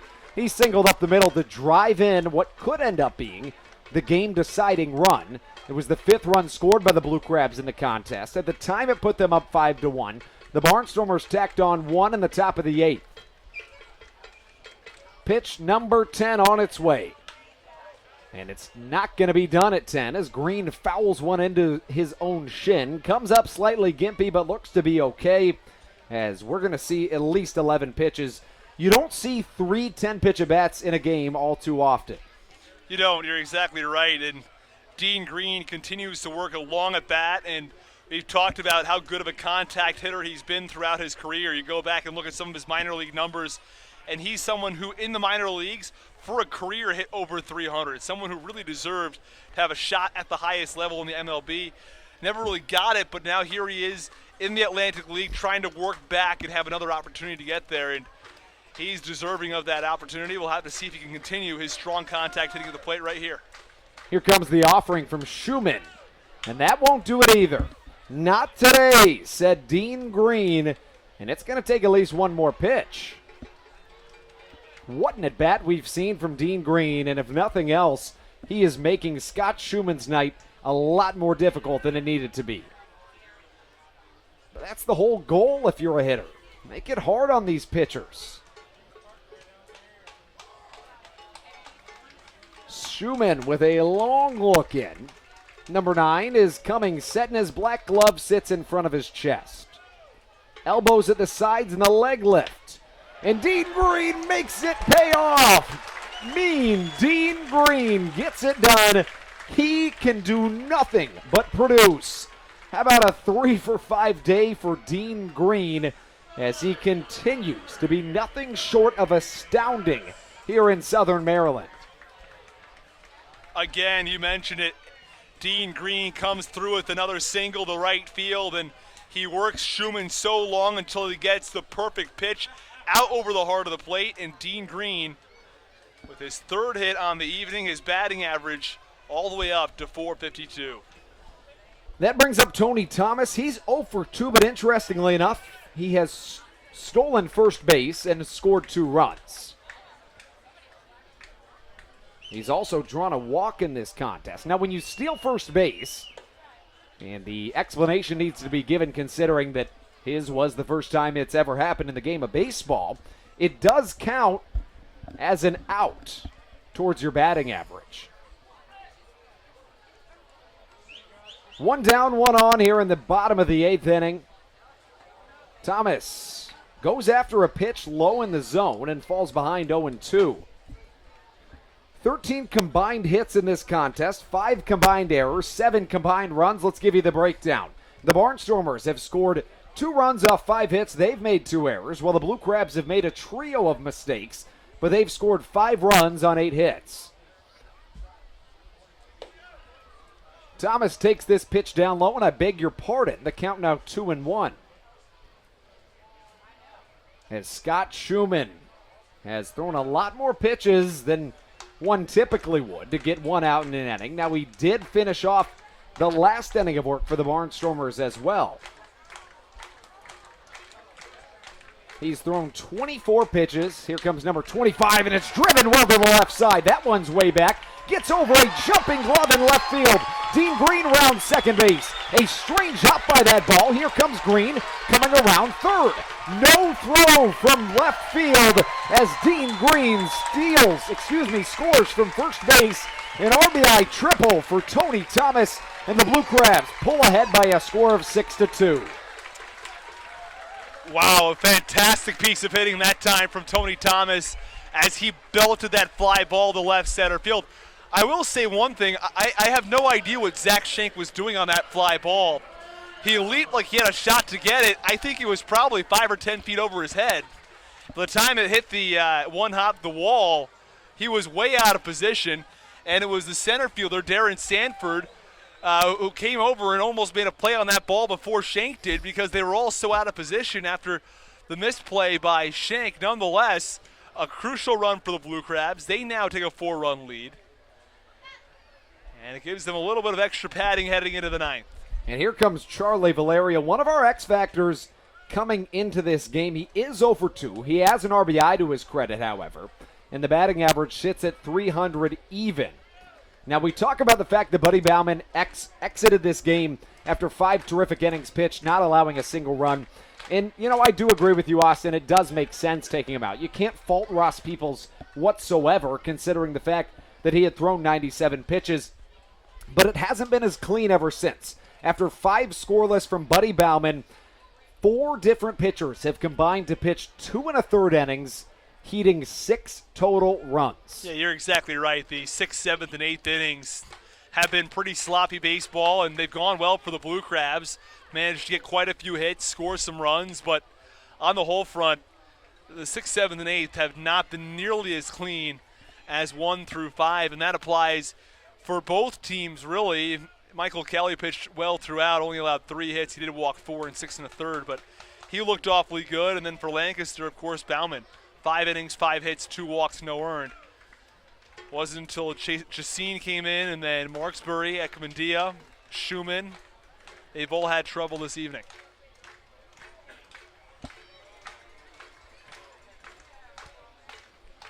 Charlie Valerio with the infield in on the grass. Swings through a curveball and falls behind in the count of 1-2 strikes. Ruby Silva patiently awaits on deck.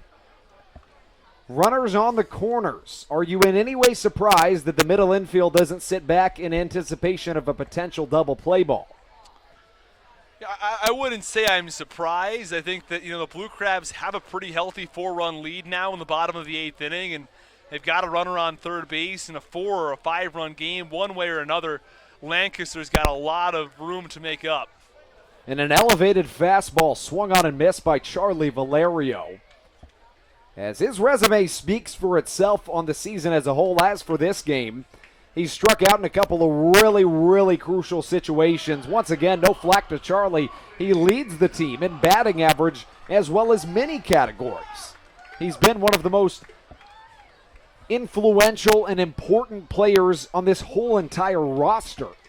As Ruby Silva, a lot could be said the same for him, as he was absolutely terrific out of the gates this season. Has cooled down a little bit. Had a big-time 2-run home run yesterday, and he comes up with runners on the corners right now. 2 down, Scott Schumann trying to shut the door after allowing a run. And this ball hits off Scott Schumann very, very hard. And that one is a really, really tough scene to watch, Austin. As this ball was lined really hard as Scott Schumann just laid down out there, and he's just going to walk immediately off the field. It's just never, ever a sight that you want to see. As right after that ball hit him, he just laid down. Ends up getting up, leaving his glove on the field, as well as his hat, and he'll just walk right off. As a sign of respect, we are going to step aside for a moment, and we'll be right back on the Blue Crabs Broadcast Network.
Welcome back inside Southern Maryland. Andrew Banster alongside Austin Rooney.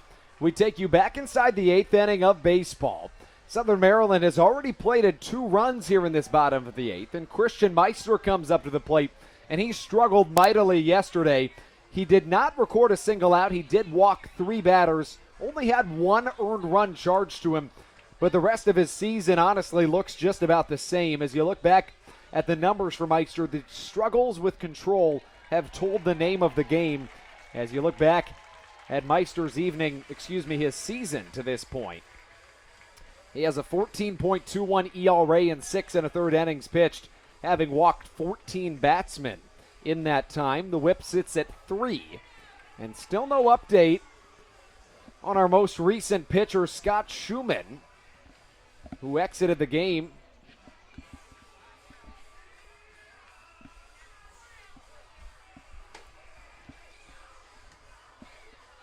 And we're going to see yet another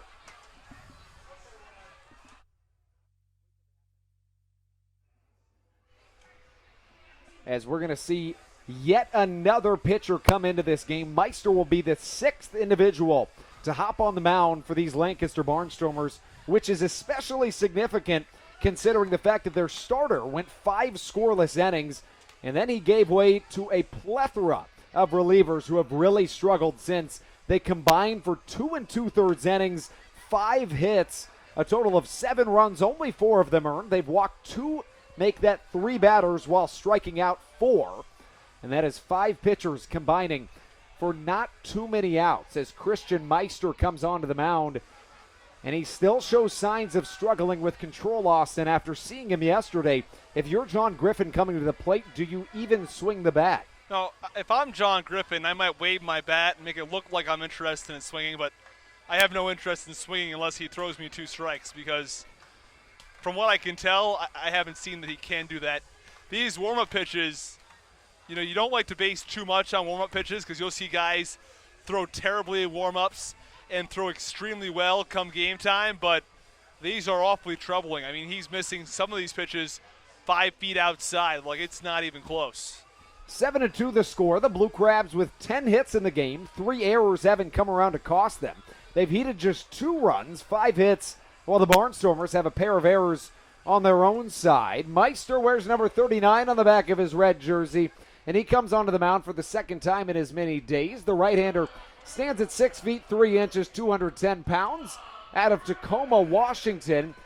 Currently resides in Federal Way, Washington. Played affiliated ball earlier this season before coming here to Lancaster. He is one of the youngest people on this Lancaster roster. He was born in 1993. Here comes Griffin up to the plate. First pitch does just get to the strike zone, and the count 0-1 early. I think I'd still wait to see at least one more strike. Do you not? Yeah, I would. I would say, you know what? Make him get ahead in the count 0-2 because he hasn't shown he can do so yet. Griffin awaits the next pitch. The 0-1 misses well inside it in the dirt, 1-1 the count. Now, if you're looking at Griffin's approach to the plate right now and thinking to yourself, I wonder if his very relaxed approach tells me that he doesn't have any indications of swinging the bat. That is not, in fact, the case. Griffin has tremendous, monstrous even power, but he is so relaxed at the plate, which really can pay dividends for a batter. The 1-1. Griffin thinks about offering, but thinks better of it as it misses high and outside, and the count 2-1. Yeah, nicely done by Griffin. He started to swing and stopped very quickly as he realized the fastball was up and away.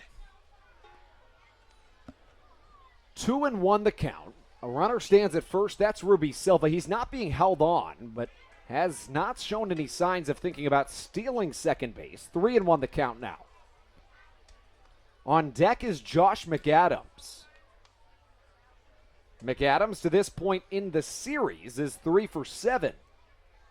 1 for 4 today, although he does have a pair of RBIs. Griffin awaiting the 3-1. It misses outside, and he's drawn a walk. That is the 6th walk drawn tonight for the Blue Crabs, which a couple of weeks ago would have been very significant. Today, not as much.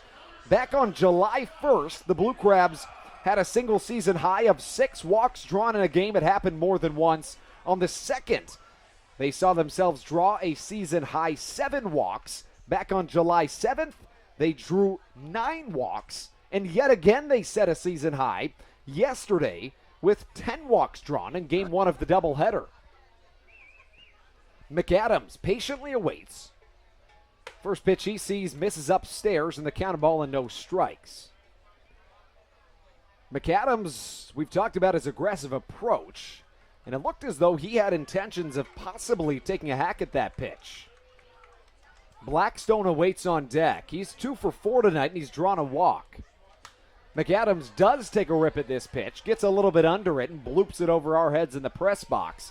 The count evens itself up at 1-1, and Matt Latos is still throwing in the bullpen despite the 5-run lead, and that is to be expected. That's basically been what we've seen throughout the course of this season. If he gets up and throws, he will, in fact, come into the game, whether the Blue Crabs are up or down. Yeah, at the end of the top of the 8th, you would have thought it would be a very necessary move. Blue Crabs just holding a 3-run lead at the time, but now 5-run advantage, and by the time Christian Meister records this final out, we'll have to see what the score is. The count, 2 balls and 1 strike. Last night, there was a point where Meister had thrown just 2 strikes in 12 pitches. And tonight, the numbers we'll get to after this pitch as this one fouled away. That's the 3rd strike issued to this point in the evening by Meister, as he has thrown 9 pitches, 6 of them for balls.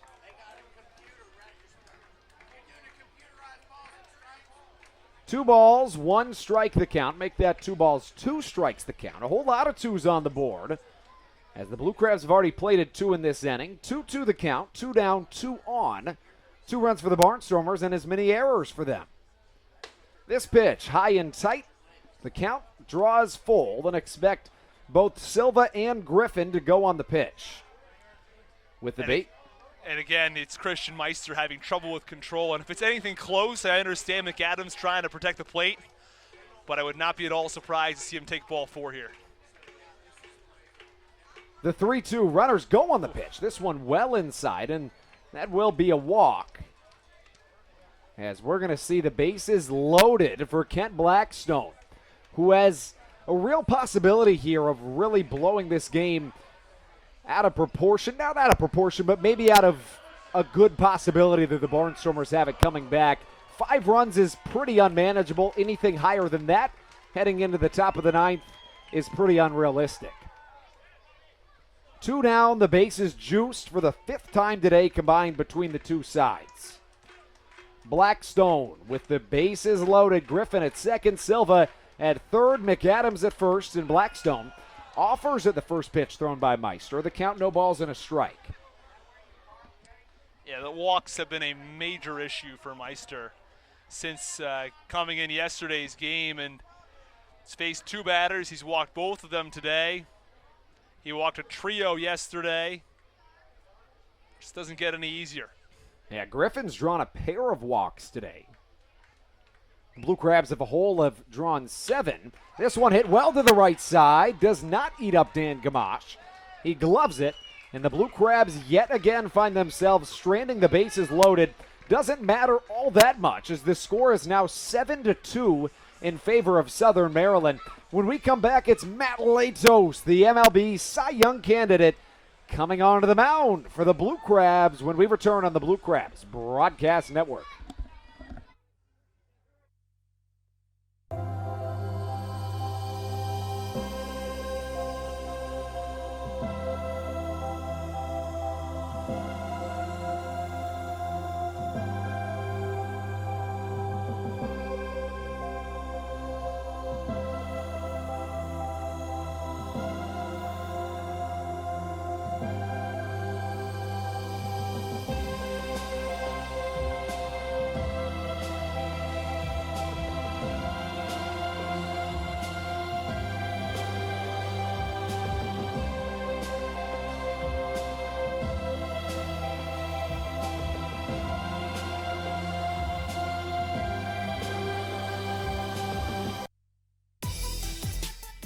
me a romantic, but I think steak and cheese make the perfect couple. You actually think steak and cheese?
We take you into the top of the ninth inning of baseball here in Southern Maryland.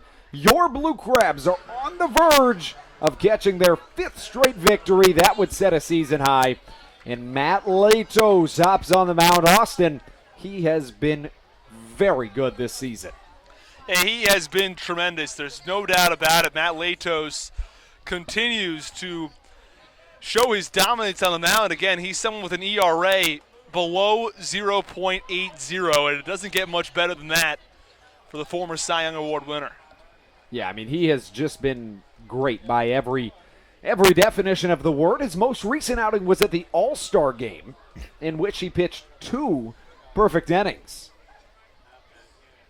En route to a Freedom Division victory.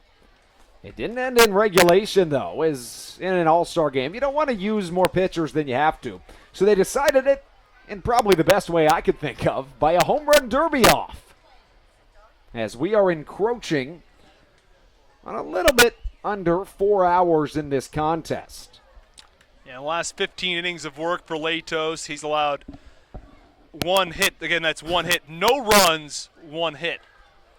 This pitch gets past Charlie Valerio, and he immediately, smartly, sprints back to get the ball, or at least, giddies up a little bit, because he saw what happened to the man at the plate earlier. As now he's going to try to tag Anderson De La Rosa because, of course, the rule is if both your feet come out of the batter's box, then maybe you're trying to steal first. Of course, it's at the discretion of the umpire. There was not trying to do so. But Tony Thomas stole first earlier, so Valerio making sure that De La Rosa doesn't do the same here. Many have theorized that if there was ever a time to steal first, it would be in a situation much like this one in the 9th inning when you need a runner on base. 2 balls, no strikes the count from Latos. Tan glove in front of the chest, and this one gets across for strike number 1.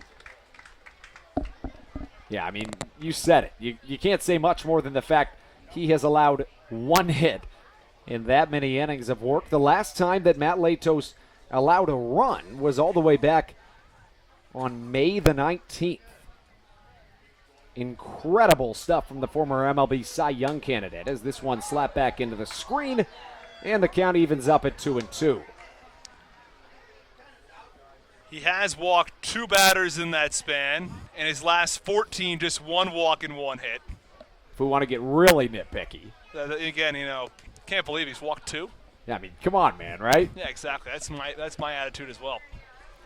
Latos with a 2-2 count. He has been nearly perfect. In fact, he strung together 9 straight perfect innings at a point this season, 3 of which were in extra innings, and per the Atlantic League rule changes, in that situation, a runner starts the inning at second base. Didn't allow any of them to score, and we've got out number 1. As a fly out to right field is caught by Tony Thomas by Anderson De La Rosa's bat, and that brings up the 9-hole hitter, number 5, Zach Schenk.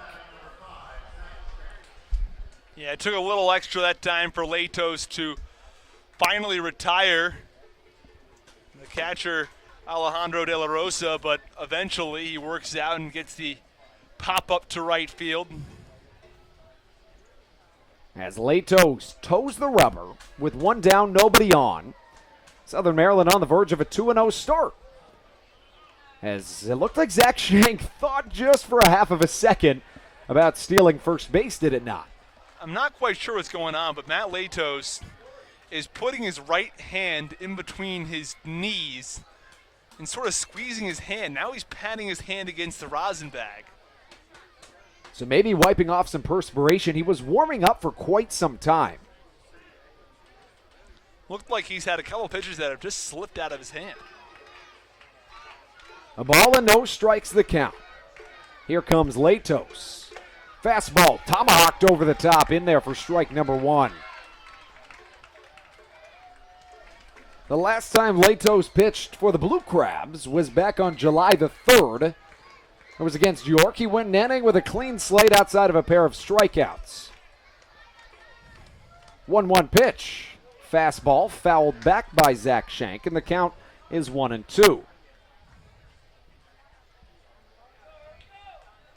Latos' velocity sits a little bit over 90. Or excuse me, a little bit over 95, that is.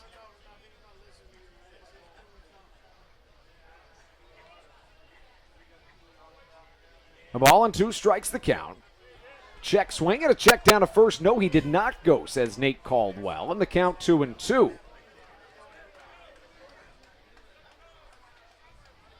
As Matt Latos finds himself in an even count, 2-2. Zach Shank has drawn a walk in this contest. Make that a pair of walks in this contest. He's 0 for 1 with a run scored. 2-2 pitch. Hit high to the right side. Tony Thomas comes in on the ball as Kent Blackstone ranges out into relatively deep right field. Doesn't come to matter all that much as he gloves it for out number 2. And the Blue Crabs are 1 out away from extending their win streak to 5. That would be a season high. They would also start this second half at a 2-0 clip. Southern Maryland is doubling the Barnstormers in the hits column. They've got 7 runs as opposed to the Barnstormers 2. 2 down, nobody on. Top of the order up, it's Darian Sanford, and Josh McAdams is playing it safe with good reason, as he's going to find himself well into the lip of the grass at third base. Latos facing off against Darian Sanford, who chokes up on his bat. First pitch catches right on the nose of the corner, and we're going to find ourselves with an 0-1 count. First pitch in this game was at 6:39, which means we sit 12 minutes shy of 4 hours of a baseball game. 0-1 pitch, slap to the left side and foul. The Blue Crabs are 1 strike away from setting a single season high in wins. And more importantly, the 2-0 in the second half. It has been an offensive outpouring in each of the 5 games to accompany beautiful pitching. No balls, 2 strikes, and here comes Matt Latos. Chopped over to the right side. Latos gloves, flips over to first, and the Blue Crabs are 2-0 to start off this second half of the 2019 season. They have won 5 straight. That's a season high. And what a stretch of baseball we've seen from this ball club. Yeah, and the whole ball club is clicking right now. You look, each piece, whether it's the bats, whether it's the starting pitching, whether it's the bullpen, they're all coming through right now for the Blue Crabs. And they continue to play very well against this Lancaster club that has struggled mightily to score runs. In the 3 games against Southern Maryland, Lancaster's put up a total of 5 runs, 0 in game 1. They had 3 in game 1, 0 in game 2. And then here in the 3rd game of the series, they put up just 2 runs. So, again, the Blue Crabs pitching has been terrific, and the bats continue to hit. And they're getting guys like Kent Blackstone, who's riding a real hot streak right now, who's hitting the ball very well. Dean Green hitting the ball exceptionally well. And you go up and down this lineup, and you see guys producing everywhere around this order. Yeah, you mentioned the low run scored for the Barnstormers. Compare that to the 21 that have been scored in the 3 games of this series by the Blue Crabs bats. They put up 10 hits here in this 3rd game of a series between the Blue Crabs and the Barnstormers. Let's jump into the post-game show as we see just 5 hits from the batters of the Barnstormers. That led by Michael Martinez. He was 2 for 4. His batting average jumped to a .280 clip. Additionally, Zach Schenk reached base twice. He scored a run as well. We look over to the Blue Crabs side right after we give you an update, or a recap, should I say, on the pitching.